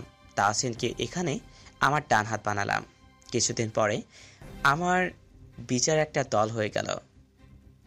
আমি যে দলের মাফিয়া কাজ করতাম তার সমস্ত ক্রুকে আমার দলে নিয়ে আসলাম। তখন ওরা শুধু ওপরের মাফিয়া দলে কাজ করতে লাগলো, কিন্তু ভিতরে আমার আন্ডারে কাজ করতে শুরু করলো। এভাবে প্রচুর বুদ্ধির সাথে কাজ করে আমি আন্ডারগ্রাউন্ডের মাফিয়া কিং হয়ে উঠলাম। কিন্তু কিভাবে যে বড় বড় মাফিয়ার আন্ডারগ্রাউন্ডের লিডার আমার বিষয়টা জেনে গেল। আমায় দেখে বড় মাফিয়ার দলগুলো পাঙ্গা নিতে আসতো, কিন্তু আমার দলের সাথে পারল না। তারপর সব কয়েকটা মাফিয়ার ক্রুকে বন্দি করে আমার দলে নিয়ে আসলাম। আস্তে আস্তে দেশের সব মাফিয়াকে নিজের আয়ত্তে আনলাম। তারপর গেলাম কিং অফ মাফিয়া। তারপরে হয়ে গেলাম কিং অফ মাফিয়া। নিজের আত্মগোপন করে মাফিয়ার টিম পরিচালনা করতে লাগলাম। তারপর পরিচিত হলো সিফাত ভাইয়ের সাথে। সিফাত ভাই ছিলেন অনেক বড় একজন মাফিয়ার নেতা। এভাবে দিন যেতে লাগলো। কিন্তু একদিন বাবা মা আর বোনটার কথা খুব মনে পড়ল। নীরবে কাঁদলাম তাদের জন্য, কিন্তু পরক্ষণে মনে হলো অতীতের সেই কথা। যাদের জন্য পরিবার থেকে আলাদা হয়ে গেছি তাদেরকে আমি ছাড়ব না। তারপর আমাদের ছেলে পাঠিয়ে আসিফের বড় ভাইকে আমার কাছে নিয়ে আসলাম। আমাকে দেখেই চিনে ফেলল। তারপর ওইটাকে কতল করলাম। তারপর যে নেতা আমাদের খুনি অপবাদ দিয়েছে তাকেও কতল করলাম। এভাবে শান্ত হলাম ওদেরকে মেরে। কিন্তু আমি এভাবে মাফিয়া কিং হয়ে থাকতে ভালো লাগছিল না। নিজের একটা আলাদা পরিচয় বানানোর জন্য আপনার কোম্পানিতে চাকরি নিলাম, আর এখন আমি আপনার বডিগার্ড হয়ে আপনার সামনে শুয়ে আছি বলে আমার অতীত শেষ করলাম। তাকে দেখি আঙ্কেল আর তাসফি দুজনেই কাছে। বিজয় সাহেব, মাহফুজ আজ তোমার পরিবারকে এখানে আনবে। আমি আগামী সপ্তাহে তোমার আর আমার মেয়ের বিয়ে দিব। জি আঙ্কেল। পরের দিন সকালে তাহসিনকে পাঠালাম আমার ও আমার পরিবারকে নিয়ে আসতে। বিকালে তাহসিন নিয়ে চলে আসলো সবাইকে। আমার বাবা সব কিছু শুনে আমাকে বুকে জড়িয়ে নিয়ে তাহসিন ও তাহসিনের পরিবারের সাথে এক হয়ে গেল। আগামী সপ্তাহে আমার আর তাহসিনের বিয়ে। দেখতে দেখতে বিয়ের দিন চলে আসলো। খুব জাঁকজমকভাবে আমাদের বিয়েটা হয়ে গেল। সব কিছু আবার আগের মতো হয়ে গেছে। আমার বোনটাও নিজের ভাবিকে পেয়ে খুব খুশি হলো। 2 বছর পর মাহফুজ আর তাসফিয়ার জান্নাতি হুরের মতো একটা মেয়ে হলো। সবাই ভালোবেসে মেয়ের নাম দিল লামিয়া। এখন দুজন মিলে তাদের পরিটাকে নিয়ে ব্যস্ত আছে। আর এইভাবেই সমাপ্ত হলো আর একটি জীবন কাহিনী। সকালে মাহফুজ তার মেয়েটার সাথে খেলা করছে। হঠাৎ করেই ফোনটা বেজে ওঠে। ফোনটা রিসিভ করতে ওপাশ থেকে কেউ বলে উঠল, ভাই তাড়াতাড়ি হাসপাতালে চলে আসেন, তাহসিনের অবস্থা একদম ভালো না। সাজ্জাদের ছেলে পেলে তাহসিনকে প্রায় মেরেই ফেলেছে, যে কোনো সময় দুনিয়া থেকে চলে যেতে পারে। মাহফুজ কথাটা শুনে মাটিতে বসে পড়ে, যেন পায়ের নিচ থেকে মাটি সরে গেল। তাহসিন মাহফুজের নিজের ভাই থেকেও বেশি। চোখ দিয়ে অঝরে পানি পড়ছে। নিজের কানকে যেন বিশ্বাস করতে পারছে না। আর কিছু না ভেবে মেয়েটাকে ওর মায়ের কাছে দিয়ে তারপর স্টোর রুম থেকে মেশিনটা নিয়ে বেরিয়ে পড়ে। আর জেরিকে ফোন করে বলে দেয় মাফিয়ার যত ছেলে পেলে আছে সবাইকে আড্ডায় একজোট হওয়ার জন্য। তারপর যেন হাসপাতালে চলে আসে। আচ্ছা ঠিক আছে ভাই। গাড়িটা অনেক জোরে ড্রাইভ করে হাসপাতালে চলে যাই। তারপর তাহসিনের কেবিনের ঠিকানা নেই। ভিতরে গিয়ে দেখে কয়েকজন ক্রু দাঁড়িয়ে আছে। মাহফুজকে দেখে কান্না করে দেয়। ভাই ওরা তাহসিনকে মৃত্যুর পথে যাত্রী বানিয়ে দিয়েছে, আমরা ওদেরকে ছাড়বো না। আমি নিজেই শান্ত হতে পারছি না।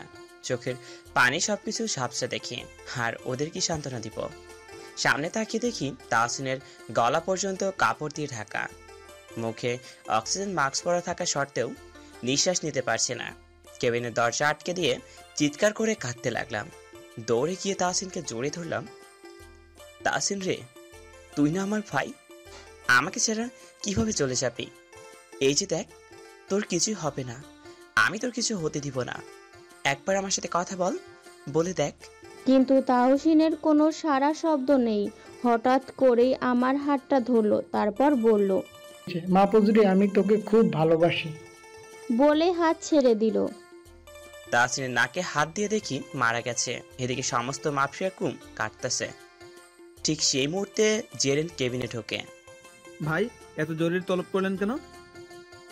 তাহসিন আমার কলিজার টুকরা ভাইকে ওরা মেরে ফেলেছে। তাহসিনের লাশ থেকে কাঁদতে কাঁদতে মাটিতে বসে পড়ে। না ভাই, এটা হতে পারে না। তাহসিন ভাই মরতে পারে না, আমি এটা বিশ্বাস করি না। সবার মধ্যে একটা হাহাকার কাজ করতে থাকে। তারপর সবাই তাহসিনকে গোসল দিয়ে কফন পরিয়ে এক হুজুর এনে জাহানাজা পড়ায়, গোপনে সব কাজ শেষ করে। সবাই মিলে ফারিয়ার আড্ডায় বসে আছে। একদিকে সবাই শোকাহত, অন্যদিকে সবাই ভেতরে দাহু দাহু করে আগুন জ্বলছে। সবাই মাফিয়ার আড্ডায় চুপচাপ বসে আছে। মাহফুজও একটা জায়গা গুটিসুটি মেরে বসে আছে। কিভাবে পারলো ওরা আমার কলিজার টুকরো ভাইটাকে মেরে ফেলতে? হঠাৎ মাহফুজের পকেটে ফোনটা বেজে ওঠে, কিন্তু সেদিকে কোনো খেয়াল নেই। ফোনটা অনেক সময় ধরে বেজেই চলেছে। ভাই, অনেক সময় ধরে আপনার ফোনটা বাজছে। জেরির কথায় মাহফুজের ধ্যান হয়। ও হ্যাঁ, মাহফুজ পকেট থেকে ফোন বের করে দেখে বিশেষ কেউ একজন ফোন করেছে। এই কলিজা, কই তুমি? আড্ডায় বসে আছে। এখন আড্ডায় কি করো? জানো বাসার সবাই কত চিন্তা করছে তোমার জন্য। আমারও অনেক চিন্তা হচ্ছে। সেই না বলে কখন বের হয়ে গেছো? তাহসিনকে সাজিদদের ছেলেপেলেরা মেরে ফেলেছে। এই তুমি কি বলছো এসব উল্টাপাল্টা? তোমার মাথা ঠিক আছে তো? আর কেন মরতে যাবে? আমি এত কিছু জানি না, তবে ওরা আমার কলিজার টুকরার ভাইকে মেরে ফেলেছে। আমি ওদেরকে কেটে টুকরো টুকরো করে কুকুর দিয়ে খাওয়াবো। এই পাগল, এত রাগ করে না, শান্ত হও তুমি, আর এখনই বাসায় চলে আসবা। পাঠকরা হয়তো বুঝতে পারছেন না যে কে এই মেয়ে। গল্পের সাথে থাকেন, বুঝতে পারবেন। তারপর মাহফুজ সবাইকে বিদায় দিয়ে বাসার উদ্দেশ্যে রওনা দেয় আর বলে যায় তাহসিনের যারা মেরেছে সবাইকে খুঁজতে। তারপর ড্রাইভ করে বাসায় চলে যায়। বাসায় ঢুকেই একজন এসে জড়িয়ে ধরে। আমি কাঁদতে থাকি। কলিজা, এখন কান্না বন্ধ করো, আর কান্না করো না। এই তো দেখো আমি আছি। কিভাবে শান্ত হব বলো? ওরা আমার ভাইটাকে মেরে ফেলেছে। আচ্ছা এখন শান্ত হও। দুপুরে খেয়েছো তুমি? না, খাওয়া হয়নি। আমি তো জানি দুপুরের আগে বের হয়ে তুমি খাও না, তাই তোমার জন্য রান্না করে রাখছি। এসো তোমাকে খাইয়ে দিই। তারপর মেয়েটা খাবার এনে মাহফুজকে খাইয়ে দেয়। আচ্ছা পাঠকরা, এবার বলেই দেই মেয়েটা কে। মেয়েটা হচ্ছে তাসফিয়া। সিজন 1 যারা পড়েছেন তারা সবাই জানেন এই সম্পর্কে, আর কিছু বলার নেই। আর গল্পের সাথে থাকলে বাকি সব জানতে পারবেন। তারপর মাহফুজ বিশ্রাম নেওয়ার জন্য একটা ঘুম দেয়। সন্ধ্যায় ঘুম ভেঙে যায়। পরে ফ্রেশ হয়ে জেরিকে ফোন করে সবাইকে আড্ডায় জড়ো হতে বলে। মেশিনটা কোমরে গুজে নেয়, তারপর গাড়িটা নিয়ে আড্ডায় চলে আসে। জেরি মাফিয়ার সমস্ত ক্রুদেরকে নিয়ে দাঁড়িয়ে আছে। তারপর সবাই মিলে সেই রাতে সাজ্জাদের সব ছেলেদের তুলে নিয়ে আসে। ঘটনার সাথে কুরজন জড়িত ছিল। সব লোককেই মাহফুজ নিজের হাতে কুপিয়ে মেরে শহরের বিভিন্ন জায়গায় টানিয়ে রেখে আসে। তারপর সবাই নিজ ঘরে ফিরে যায়। পরের দিন সকালবেলায় তাহসিনের ব্যাপারটা ভাইরাল না হলেও ওদের ব্যাপারটা ভাইরাল হয়ে যায় যে সাজ্জাদের 20 জন ছেলেপেলেকে অন্য গ্যাংয়ের ছেলেরা কুপিয়ে হত্যা করে শহরের বিভিন্ন জায়গায় ফেলে রাখেছে। তাদের 20 জনের শরীরে সাজ্জাদ নামের ট্যাটু ছিল, তাই শনাক্ত করতে কোনো সমস্যা হয়নি। সকাল থেকে এই নিউজটাই টিভির হেডলাইনে বারবার দেখাচ্ছে। খবরের কাগজও প্রচুর করা হয়েছে। খবরটা সাজ্জাদের মূলত পাওয়ার পয়েন্ট পর্যন্ত চলে গেছে। সাজ্জাদের গ্যাংটা সরাসরি আন্ডারওয়ার্ল্ডের সাথে সম্পৃক্ত। আন্ডারওয়ার্ল্ডের লোকেরাও এই গ্যাংটা পরিচালনা করে। খবরটা দেখে সবারই হুঁশ উড়ে যায়। বিশেষ করে আন্ডারওয়ার্ল্ডের লোকেদেরও। এই গ্যাংয়ের লিডার হচ্ছে ফাতিম রোস্টার। সবাই মিলে মিটিং করে দেশের মধ্যে একটা স্পেশাল ফোর্স পাঠাবে যারা তাদের দলের লোকেদের সাথে এমন করেছে তাদের সবাইকে খুঁজে বের করে মারবে। একটা টিম গঠন করে পাঠানোর চিন্তা ভাবনা করেছে। কিন্তু ওরা তো জানে না দেশের মধ্যে একজন হিংস্র পশু বসে আছে শিকারের জন্য। দেশের দিকে কেউ কুনজর দিলে ওদের অস্তিত্ব ধুলোয় মিশে যাবে। তাহসিন মারা যাওয়ার পর থেকেই মাহফুজ যেন কেমন মন মরা হয়ে গেছে। সারাদিন ঘরের মধ্যেই নিজেকে বন্দি করে রাখে। যত রকমের ব্যবসা করত সব তো আগের থেকেই ডুবে রয়েছে, কোনো কাজে মন বসছে না। আজ সকাল থেকে না খেয়ে আছে। আর সহ্য করতে পারছে না। মাহফুজকে এরকম দেখে যেন কলিজাটা ফেটে যাচ্ছে। তাই প্লেটে করে খাবার নিয়ে রুমে যায়, দেখে মাহফুজ শুয়ে আছে। তাসফিয়া গিয়ে মাহফুজের বুকে মাথা গুজে শুয়ে পড়ে, তারপর ফুপিয়ে কেঁদে দেয়। তখনই মাহফুজের বুকের মোচড় দিয়ে ওঠে, কারণ সে তাসফিয়ার কান্না সহ্য করতে পারে না। তাসফিয়া চোখে পানি মুছে দেয়। আরে আরে কলিজা, কান্না করছো কেন? তুমি জানো না যে তোমার কান্না আমি সহ্য করতে পারি না, আর কান্না করলে তোমাকে একদম পেতনির মতো লাগে। মাহফুজের দুষ্টুমি করা শুনে তাসফিয়া রেগে যায়। তারপর মাহফুজের বুকে আলতো করে কিল ঘুষি মারতে থাকে, ফুপিয়ে ফুপিয়ে বলতে থাকে, জানো তোমার জন্য আমার কত চিন্তা হয়। তাহসিন ভাইয়া মারা যাবার পর থেকে তুমি যেন কেমন হয়ে গেছো, সবসময় মন মরা হয়ে থাকো। এভাবে থাকলে আমার খুব খারাপ লাগে, তোমাকে ছাড়া নিজেকে খুব একা একা মনে হয়, বলেই কান্না শুরু করে দিল। এই কলিজা প্লিজ কান্না করো না। আচ্ছা আমার ভুল হয়ে গেছে, তোমাকে কষ্ট দিয়ে ফেলেছি, এই যে দেখো কান ধরছি, আর এমন হবে না বলেই মাহফুজ কান ধরে। মাহফুজের এমন বাচ্চামি দেখে হেসে দেয়। এই পাগল, এটা কি করতেছ? এত কিছু করতে হবে না, শুধু সারা জীবন আমার পাশে থাকলেই হবে। আচ্ছা আমি তোমার জন্য খাবার নিয়ে আসছি, হ্যাঁ করো, আমি খাইয়ে দিচ্ছি। তারপর তাসফিয়া মাহফুজকে খাওয়াতে লাগলো। তখনই লামিয়া দৌড়ে ঘরে চলে আসে। লামিয়া এসে মাহফুজের কোলে চড়ে বসলো, তারপর গালে একটা কিস করলো। জানো বাবা, নানা ভাই আমার সাথে খেলা করে পারেনি, আমি জিতে গেছি। লামিয়াকে জড়িয়ে ধরে আদর করে দিল। মাহফুজের সব থেকে ভালো লাগা হলো লামিয়ার হাসিটা, কারণ এটাই এখন বেঁচে থাকার দায়িত্ব অক্সিজেন। তাসফিয়া পুরো খাবারটা মাহফুজকে খাইয়ে দিল, তারপর রুম থেকে বেরিয়ে গেল। এদিকে মাহফুজ আর লামিয়া খেলা করতে লাগলো। কিছুক্ষণ পর তাসফিয়া এসে যোগ দিল। এইভাবে দিনটা কেটে গেল। পরের দিন ফজরের সময় মাহফুজের ঘুম ভেঙে গেল। উঠে ফ্রেশ হয়ে মসজিদে গিয়ে নামাজটা পড়ে আসে। রুমে এসে দেখে তাসফিয়া আর লামিয়া খুব সুন্দর করে ঘুমিয়ে আছে। হঠাৎ মাহফুজের বাবা মায়ের কথা খুব মনে পড়তে থাকে।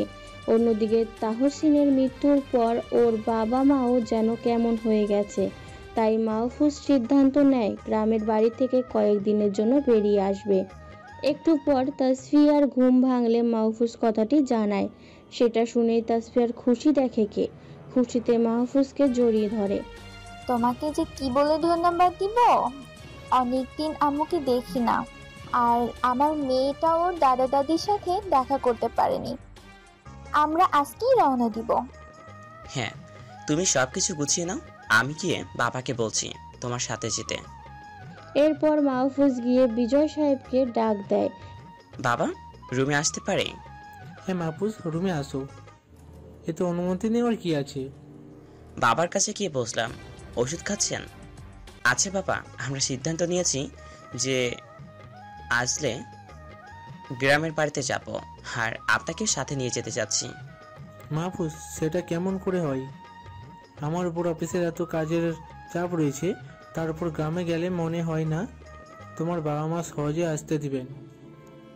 কোনো সমস্যা হবে না বাবা, হাতে গোনা কয়েকদিন থাকবো, তারপরে চলে আসবো।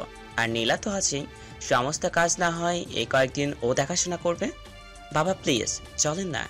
বিজয় সাহেব মাহফুজের অনুরোধ আর ফেলতে পারল না, শেষ পর্যন্ত রাজি হয়ে গেল। তারপর নীলাকে ফোন করে সব কিছু খুলে বললেন। নীলাও কোনো আপত্তি করল না। স্যার আপনি গ্রামের বাড়ি থেকে ঘুরে আসুন, সমস্যা নেই, আমি সব কিছু হ্যান্ডেল করে নিব। আর মাহফুজের যখন এত করে বলছে, তখন আমার মনে হয় আপনি গেলে ভালোই হবে। পাঠকরা অনেক ভেবেছেন, এখন আবার মেয়েটাকে? মেয়েটা হলো বিজয় সাহেবের সহকারী। বিজয় সাহেবের সাথে কথা শেষ করে রুমে আসে, দেখে তাসফিয়া সবকিছু গুছিয়ে ফেলছে আর লামিয়াও ঘুম থেকে উঠে পড়েছে। লামিয়া দৌড়ে এসে মাহফুজকে জড়িয়ে ধরে বলে, বাবা, তোমাকে অনেক ধন্যবাদ। তুমি আমাদের দাদু বাড়ি নিয়ে যাচ্ছ। জানো, সেখানে আমার সাথে আমার বন্ধুরা খেলা করে। ও তাই নাকি? তাহলে তো খুব খুশির কথা। তাড়াতাড়ি যেতে হবে তাহলে। আর তাসফিয়া, তুমি বাবার কাপড় গুছিয়ে নাও, বাবাকেও নিয়ে যাচ্ছি। ওকে বলে রুম থেকে বেরিয়ে যায়। সবাই সকালের নাস্তাটা করে নিয়ে গ্রামের উদ্দেশ্যে বেরিয়ে পড়ে। সবার মনটা ফুরফুরে লাগছে, কারণ অনেক দিন পর এই যান্ত্রিক শহর ছেড়ে গ্রামের প্রাকৃতিক পরিবেশে পা বাড়ালো। লামিয়া তো পুরো রাস্তা ধরে ওর নানা ভাইয়ের সাথে গল্প করছে। বিজয় সাহেবও লামিয়ার সাথে হাসি মজা করতে করতে গেছে। বিকেলের দিকে সবাই মিলে গ্রামে পৌঁছে যায়। সবাইকে দেখে মাহফুজের ছোট বোন দৌড়ে আসে। ভাইয়া, কেমন আছিস তুই? এই তো ভালো আছি, তুই কেমন আছিস? না, ভালো ছিলাম না। এখন তোরা সবাই এসেছিস, অনেক ভালো থাকবো। এখন তো সবাই ঘরে আয়। ও হ্যাঁ, চলো। তারপর সবাই মিলে বাড়ির মধ্যে যায়। মাহফুজের মা সবাইকে দেখে দৌড়ে এসে মাহফুজকে জড়িয়ে ধরে আর কান্না করে দেয়। আরে আরে আম্মু, কান্না করো কেন? এখন আর কান্না করো না। আগে বল, কয়দিন থাকবি তোরা সবাই? এই তো সপ্তাহখানিক থাকবো, তারপর সবাই ভিতরে চলে আসে। কিছুক্ষণ বিশ্রাম নিয়ে নেয় মাহফুজ। তারপর লামিয়ার ডাক দেয়। লামিয়া তখন রুমে চলে আসে। বলো বাবা, ডাকছো কেন? আম্মু চলো আমরা বাইরে থেকে ঘুরে আসি। তারপর তাসফিকেও সাথে নেয়। বাইরে যেতে গেলেই মাহফুজের আম্মু এসে পথ আটকায়। মাহফুজ, কই যাচ্ছিস তুই? এই তো আম্মু, বাইরে থেকে একটু ঘুরে আসি। বাইরে যাচ্ছিস, ভালো কথা। এলাকা এখন বেশি ভালো নাই, কোনো প্রকার মারামারি করে আসবি না। ওকে ঠিক আছে বলে তিনজনে বাইরে বেরিয়ে যায়। কিছুক্ষণ ধরে সবাই সৌন্দর্য উপভোগ করে, তারপর একটা রাস্তা দিয়ে হাঁটতে থাকে। হঠাৎই দূরে দেখতে পায় কিছু লোকের ভিড়। মাহফুজ কৌতূহলবশত সেখানে যায়। ভিড় ঠেলে সামনে আগাতেই দেখে কিছু ছেলে পেলে মিলে একটা বয়স্ক লোককে খুব মারছে। মাহফুজ সেটা দেখে ছেলেগুলোকে ধাক্কা মেরে দূরে সরিয়ে দেয় আর লোকটাকে মাটি থেকে ওঠায়। চাচা, আপনি ঠিক আছেন তো? লোকটা হ্যাঁ বলে মাথা নাড়ায়। ঠিক তখনই একটা ছেলে এসে মাহফুজের পিঠে একটা লাথি মারে। সাথে সাথে বেশ কয়েক হাত দূরে গিয়ে মাহফুজ পড়ে যায়। সেটা দেখে লামিয়া বাবা বলে চিৎকার দিয়ে মাহফুজের কাছে চলে যায়। তাসফিয়াও দৌড়ে মাহফুজকে আগলে নেয়। বাবা, তোমার কিছু হয়নি তো? দাঁড়া মা, ওদের একটু শিক্ষা দিয়ে আসি। মাহফুজ সামনে তাকিয়ে দেখে ওরা আবার লোকটাকে মারছে। এবার লোকটা ওদের কাছে হাত জোর করে মিনতি করছে তাকে ছেড়ে দেওয়ার জন্য। চারপাশের লোকজন এসব দেখে মজা নিচ্ছে। লামিয়াকে কোলে নিয়ে শান্ত করে মাহফুজ ওদের কাছে গিয়ে আটকায়। আরে ভাই, উনি বৃদ্ধ মানুষ, ওনাকে মারছেন কেন? এই তুই কে রে? এলাকার এত মানুষ থাকতে তুই নাক গলাচ্ছিস কেন? কথা না বলে সামনে থেকে যা। আরে ভাই, এভাবে মারলে উনি তো মারা যাবে। সবার কথাবার্তা শুনে তাসফিয়া তো মূর্তির মতো দাঁড়িয়ে আছে, সাথে অনেক ভয়ও করছে যদি কিছু হয়ে যায়। একটা ছেলে আকাশের বুকে সজোরে একটা লাথি মারে। এই তোর এত লাগে কেন রে? দাঁড়া, তোর এই লোকটার মতো অবস্থা করছি। মাহফুজ দূরে ছিটকে গিয়ে পড়ে। মাহফুজের রাজকন্যাটার কোলে থাকা ঠাস করে মাটিতে পড়ে যায়। একটা ছেলে লামিয়াকে তুলে নিয়ে ফিকে মারে। লামিয়া ব্যথা পেয়ে কান্না করে দেয়। এবার মাহফুজের মাথায় তো রাগ উঠে যায়। পাশে থেকে একটা লাঠি নিয়ে সব কটাকে এলোপাথারি মারতে শুরু করে। সবার তো মার খেয়ে মাটিতে গড়াগড়ি শুরু করে দেয়। তখনই তাসফিয়া মাহফুজের কাছে আসে। মাহফুজ, তুমি ওদেরকে ছেড়ে দাও আর মেরো না ওদেরকে। এই তুই কাজটা কিন্তু ভালো করলি না। তুই জানিস না কাদের গায়ে হাত দিয়েছিস। আজকেই তোর জীবন শেষ করে দিব। কত বড় সাহস, আমাদের সাথে পাঙ্গা নিস। আমাদের আরো ছেলে পেলে আসতেছে, তোকে কেটে টুকরো করব। মনে মনে হাসছে। আমার ছেলেরা আমার সাথে পাঙ্গা নাই। একটু পরে 50 থেকে 60 জনের মতো আরো ছেলে পেলে চলে আসে। তাসফিয়া, তুমি লামিয়াকে রাখো, আমি ওদের 12টা বাজিয়ে আসি। পেছন থেকে মেশিনটা বের করে ওদের সামনে ধরে সাথে সাথে ছেলেগুলো ভয় পেয়ে পিছনে সরে যায়। কারো মুখ দিয়ে কোনো কথা বের হচ্ছে না। গ্রামবাসীরাও ভয় পেয়ে আছে। এই তোরা কোন দলের রে? তোরা যে দলের পাওয়ার নিয়ে চলিস সেই মাফিয়ার রুলস কি জানিস তোরা? এই তুই হাতের থেকে মেশিন ফেলে দে, তারপর আমাদের সাথে লাগতে আয়, দেখি কেমন পারিস। তোদের সাথে আমার লাগার কোনো দরকার নাই। আমার নাম শুনলেই তোদের আত্মার পানি শুকিয়ে যাবে। ওদের মধ্যে থেকে লিডার যেটা সে বলে উঠল, এই তুই কে রে, এত বকবক করছিস? মাহফুজ মাহমুদের নাম শুনেছিস কখনো? যে কিনা কিং অফ মাফিয়া। হ্যাঁ, নাম তো শুনেছি, আর আমরা তো সেই মাফিয়ার লোক, কিন্তু তোকে কখনো দেখিনি। সেই মাহফুজ মাহমুদ হলো আমি। কিন্তু সবার মনে একটাই খটকা লাগে, আসলে কি কিংস অফ মাফিয়া না নকল? আচ্ছা, আমরা কখনো আমাদের বসকে দেখিনি, তবে তার ব্যাপারে একটা কথা জানি, যে তার হাতের মধ্যে কিং নামের একটা ট্যাটু আছে। যদি দেখাতে পারো তাহলে মেনে নেব যে তুমি আসল। তখনই শার্টের হাতারটা উপরে ওঠাই, সাথে সাথে ট্যাটুটা বের হয়ে আসে।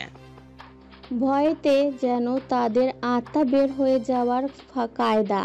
সবাই মাটিতে মাথা নিচু করে বসে পড়ে, আর লিডারটা মাহফুজের পায়ের ওপর এসে হুমড়ি খেয়ে পড়ে। প্লিজ ভাই, আমাদেরকে মাফ করে দেন, আমাদের ভুল হয়ে গেছে। এই তোদের মতো কিছু লিডারদের জন্য মাফিয়া নামের বদনাম হচ্ছে। ভাই, দ্বিতীয়বার আর এরকম হবে না, আমরা অনেক বড় ভুল করে ফেলেছি। আচ্ছা যা, আজকের মতো মাফ করে দিলাম। আর যদি কখনো এমন করিস সব কটাকে মেরে লাশ বানিয়ে দিব, লাশটাও কেউ খুঁজে পাবে না। পুরো গ্রামবাসী তো এই কাহিনী দেখে অবাক হয়ে তাকিয়ে আছে। সবাই গিয়ে লোকটার কাছে ক্ষমা চেয়ে আসে, তারপর সবাইকে কিছু কথা বলে পাঠিয়ে দেই। তারপর ছেলেগুলো চলে গেলে মাহফুজ ও রাজকন্যা আর তাসফিয়াকে নিয়ে বাড়িতে চলে আসে।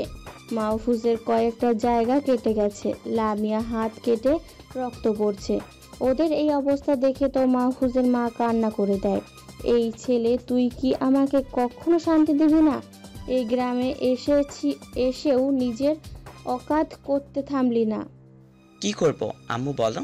রাস্তা দিয়ে হাঁটতে দেখি কয়েকজন মিলে একটা বৃদ্ধ লোককে মারছে। হ্যাঁ, তাই একেবারে গরিবের রবিনহুড হয়ে বাঁচাতে গেলি।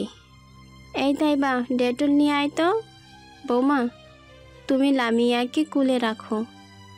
মাহফুজের বাবা আর শ্বশুরও ঘর থেকে বেরিয়ে এসে এদের এই অবস্থা দেখে মাহফুজের বাবা বলে, কি করে মাহফুজ, এখনও শান্তিতে থাকতে পারবি না? দেখছি আর কতদিন এসব করবে চলবে?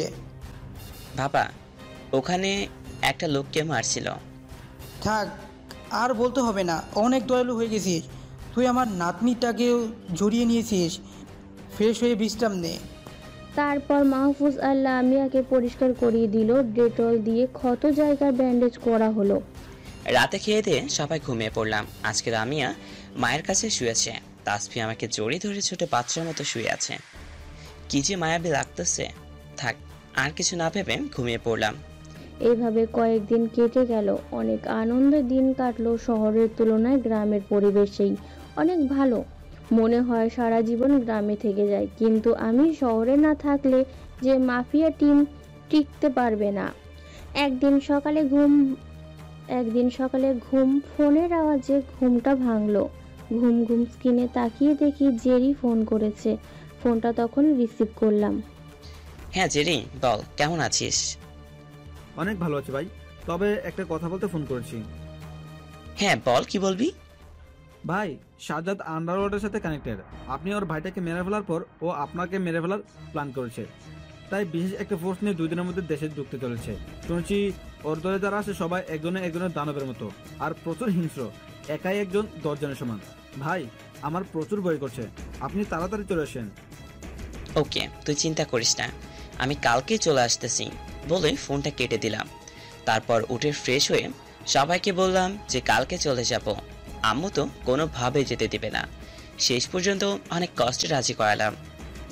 পরের দিন সকালে খাবার খেয়ে সবাই মিলে রওনা দিলাম। অনেক তাড়াতাড়ি শহরের দিকে গেলাম। বিকেলের দিকে পৌঁছতে দেখি সবাই এদিকে ওদিকে দৌড়াদৌড়ি করছে। কি হচ্ছে কিছুই বুঝতে পারলাম না।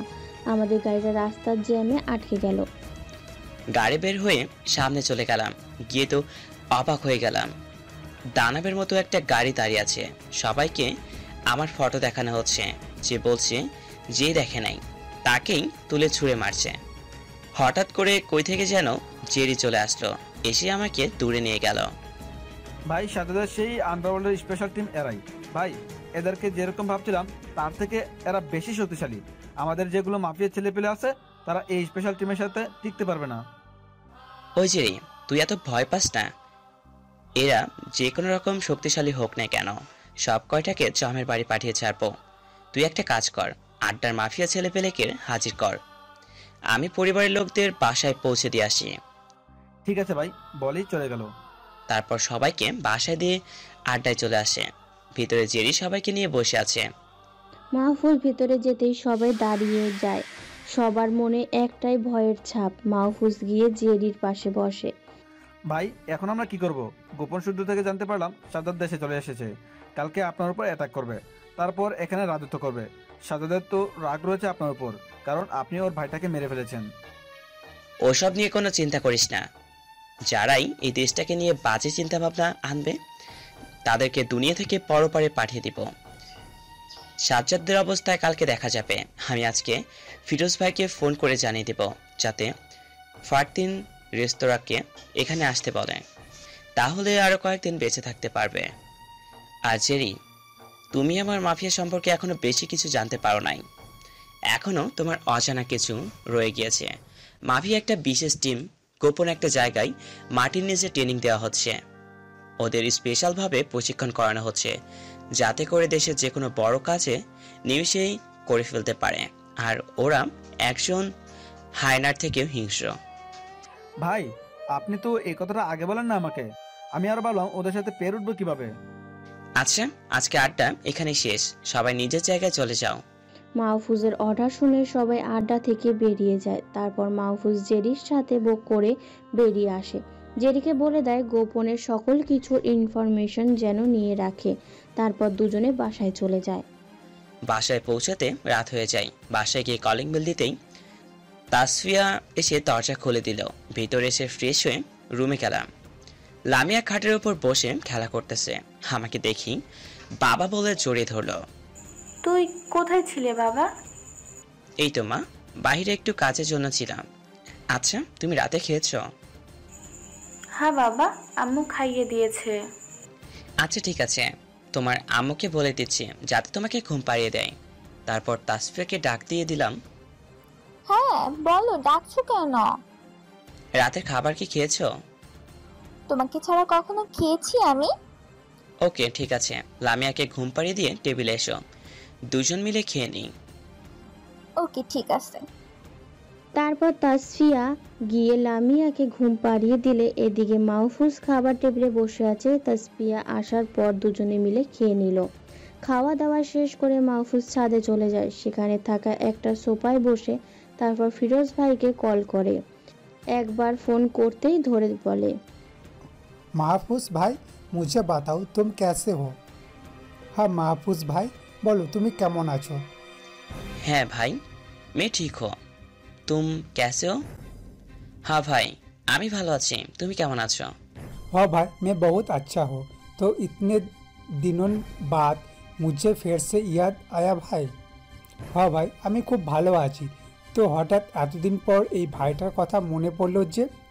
আরে না, সেরকম কিছু না, অনেক কাজের চাপে কথা বলা হয় না, তেমন একটা কাজ করার জন্য ফোন দিলাম।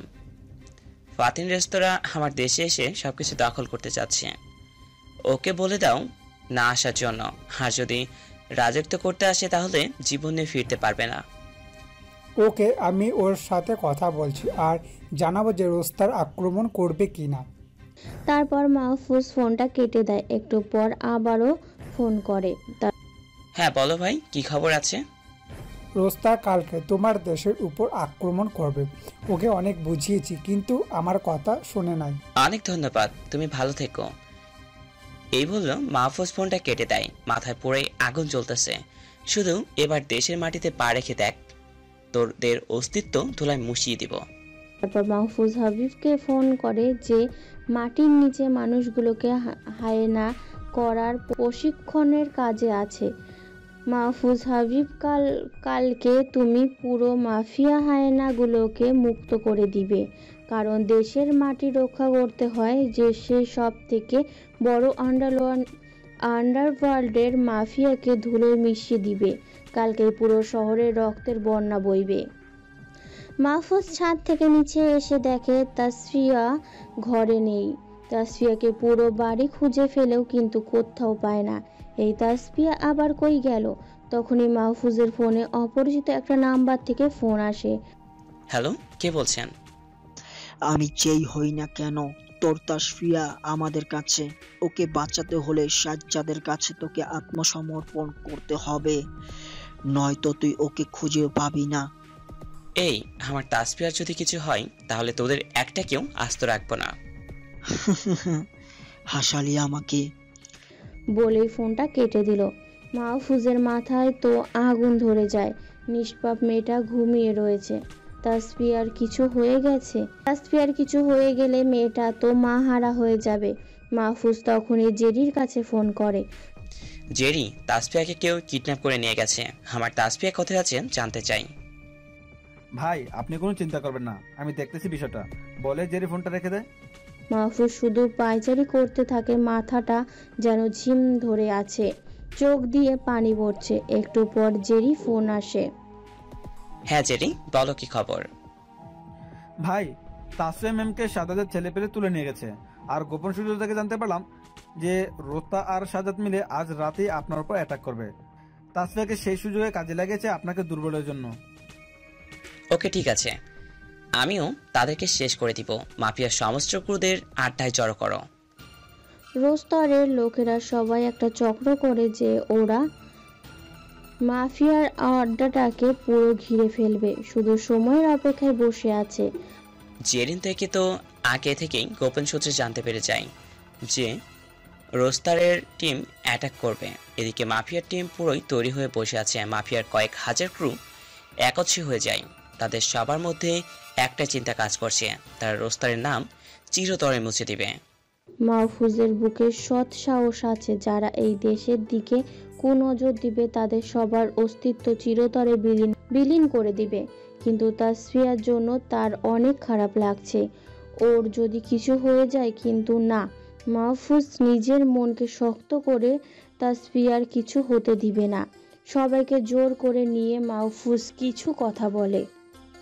শোনো সবাই, কেউ পিছু পা হবে না। সবাই দেশের জন্য লড়বে। দেশের দিকে কুনজর দেওয়ার শকুনগুলোকে তাড়াতে হবে। আর আমার জন্য কোনো প্রকার চিন্তা করবে না। যত সময় পাবে রুখে দাঁড়াবে। দেশ থেকে কুলাঙ্গারদের তাড়াতে সর্বোচ্চ লড়াই করবে। সবার মধ্যে তো জোশ উঠে আছে। যার যাই হোক না কেন, ফাতিম রোস্টারের অস্তিত্ব সহ ধুলো মিশিয়ে দিবে। সবাই যার যার পজিশন নিয়ে শেষটা শেষ করো, সেট হয়ে যাও। এদিকে ফাতিম রোস্টার আর সাজ্জাদ তাদের সমস্ত কুটেরকে নিয়ে মাফিয়ার আড্ডায় চলে যায়। তারা গিয়ে মাফিয়ার পুরো আড্ডাকে ঘিরে ফেলে। আড্ডার ভেতরে মাফিয়ার কিছু শত্রু সহ মাহফুজ বসে আছে। ফাতিম আর সাজ্জাদ তাদের কিছু কুটো নিয়ে মাফিয়ার আড্ডায় ঢুকে পড়ে। দেখে মাহফুজ বড় একটা লোহার পাইপ নিয়ে বসে আছে। ফাতিম আর সাজ্জাদের সাথে তাসফিয়াও আছে। তাসফিয়াজের দেখে মাহফুজের কলিজায় যেন ছিঁড়ে যাচ্ছে। তাও সে নিজেকে শক্ত করে। हाय महफूज महमूद, हमने तुम्हारा अड्डे को चारों तरफ से घेर लिया, अब सरेंडर कर दो। हाय महफूज महमूद, আমি তোমার পুরো আড্ডাকে ঘিরে ফেলেছি, তুমি এবার সারেন্ডার করে দাও। ये फातिम रेस्तरा इंती भी जल्दी क्या है? बाप का खेल देखना अभी भी बाकी है। ए फातिल रोस्तार, এত তাড়াহুড়া কি আছে? বাপের খেলা দেখোনি, এখনো বাকি আছে। हाँ, दाद देना पड़ेगा। तेरे पे जिगर है मेरे दोस्त। जैसा तेरे बारे में सुना था उससे भी कई ज्यादा बड़ा खिलाड़ी है तू। ফাতিন, তোমার বাহবা দিতে হয়। তোমার বুকের পাটা আছে বন্ধু। তোমার ব্যাপারে যেটুকু শুনেছি তার থেকেও বড় খেলোয়াড় তুমি। আরে বুঝতে দেরি করে ফেলছো, এই জন্যই এখান থেকে জীবিত ফিরতে পারবা না। এজন্য একটা প্রবাদ আছে, সময় থাকতে সময়ের মূল্য দাও, না হলে সময়ের স্বল্পতা তোমাকে কষ্ট দিয়ে মারবে। ये छोकरा, ये गलत फहमी में दूर कर दूंगा। बाहर तो देख मेरा आदमी कितने हैं और तू कितनी है। রোস্টার, আরে ছেলে, তোমার ধারণা আমি পাল্টে দিব। বাইরে একবার তাকিয়ে দেখো আমার লোক সংখ্যা কত আর তোমার লোকদের সংখ্যা কত। मेन उन्हें मारेंगा, मेन धूले से मिले दूल्हा का उस समय में समझ जाऊंगा। হাসতে থাকে, তোদের মেরে তো ধুলে মিশিয়ে দিব, কিছু সময় থাক বুঝে যাবি। সাজ্জাদের আর ওর একটা টিমের মাহফুজের মারতে এগিয়ে যায়, কিন্তু মাহফুজ আর ওর সাথে যারা ছিল সবাই মিলে সাজ্জাদ আর টিমটাকে মেরে মাটিতে শুইয়ে দেয়। নিজেই এই টিমের বেশিরভাগ মানুষকে মেরে কিমা বানিয়ে দেয়, আর সাজ্জাদের তো মিয়াক্রু মেরে ফেলছে। ইয়া छोकरा मुझे मारने आई, तुम नहीं जानता कि मैं तुम्हारा बाप रे। স্যারকে বলে একটা ছেলের মুখের ওপর পাড়া দিয়ে পুরো মুখ থেতলে দেয়। রোস্টার ভয় পেয়ে যায়। মাহফুজের মায়ের দেখে বাইরে তুমুলভাবে মারামারি হচ্ছে। মাফিয়ার ক্রু আর রোস্টারের ক্রুরা দেখে গেছে। মাহফুজ মাহমুদ বাড়াই কান আলাকে सुन मेरे आदिम केसर मार रहा तेरे बंदे को। এই মাহফুজ মাহমুদ, বাহিরে কান দিয়ে শোন, আমার লোকেরা তোমার লোকদের কিভাবে মারছে। ওদিকে আমার ক্রু তোমার ক্রুদের মারছে, এদিকে আমি তোমাকে খতম করব। এবার রোস্টার শক্তিশালী ফোর্সটাকে পাঠায় আকাশকে মারার জন্য, যে টিমটাকে সোলজার অফ রোস্টার বলা হয়। এবার পেছন থেকে গিয়ে মুখে হাত দিয়ে সিটি বাজায়, সাথে সাথে মাফিয়ার হায়নাগুলো উঠে আসে। রোস্টার ও মাফিয়ার হায়নাদের মধ্যে তুমুল আকারের মারামারি শুরু হয়ে যায়। বাইরে তুমুল আকারের মারামারি হচ্ছে। এবার রোস্টার মাহফুজকে মারার জন্য তেড়ে আসে। মাহফুজ রোস্টারের তলপেট বরাবর একটা লাথি মেরে দেয়। রোস্টার লাথি খেয়ে দূরে গিয়ে পড়ে, কিন্তু তখনই লাফ দিয়ে উঠে দাঁড়ায়, কারণ রোস্টার মার্শাল আর্ট জানে। রোস্টার এবার মাহফুজকে মেরে মাটিতে ফেলে দেয়। মাহফুজ বেকায়দাভাবে মাটিতে পড়ে গিয়ে হাতে আঘাত পায়, আবার উঠে রোস্টারকে আঘাত করে, কিন্তু মাহফুজ এবার আর পেরে উঠছে না, কারণ এক তো মাহফুজের হাতে অনেক ব্যথা পেয়েছে, অন্যদিকে রোস্টার মাহফুজের জখম হওয়া হাতটাকে বারবার আঘাত করছে। ইতিমধ্যে মাহফুজের নাক মুখ দিয়ে রক্ত পড়া শুরু হয়ে গেছে। মাহফুজ মাটিতে আবার পড়ে যায়, ওঠার মতো কোনো শক্তি পাচ্ছে না শরীরে। ये महफूज उड़ ना, तुझे तो मेरे को ख़त्म करना है, उठ साले। क्या बोला था? बाप है तू, बाप तेरा मैं हूँ। 110 तक गुनूंगा, इस समय पे उठ नहीं सका तो गुली मार दूंगा। 1 থেকে 10 পর্যন্ত গুনবো, এর মধ্যে না উঠলে গুলি মেরে দিব। রোস্টার গুলি বের করে কোমর থেকে। মাহফুজ ওঠার মতো কোনো শক্তি পাচ্ছে না, মনে হচ্ছে শরীর আর কোনো শক্তি অবশিষ্ট নেই। উঠতে চেষ্টা করতে থাকে, একদিকে রোস্টার গুনতে থাকে 1 2 3 9। মাহফুজ কোনো মতে উঠে দাঁড়ায়, আর তখনই রোস্টার 10 বলে গুলি করে দেয়, কিন্তু তখনই তাসফিয়া গুলির সামনে চলে আসে আর শরীরের মধ্যে গুলি ঢুকে যায়। এই দেখে মাফিয়া হায়েনারা রোস্টারকে ছিঁড়ে ফেলে, রোস্টারের জায়গায় মারা যায়। আস্তে আস্তে তাসফিয়ার চোখ অন্ধকার হতে থাকে।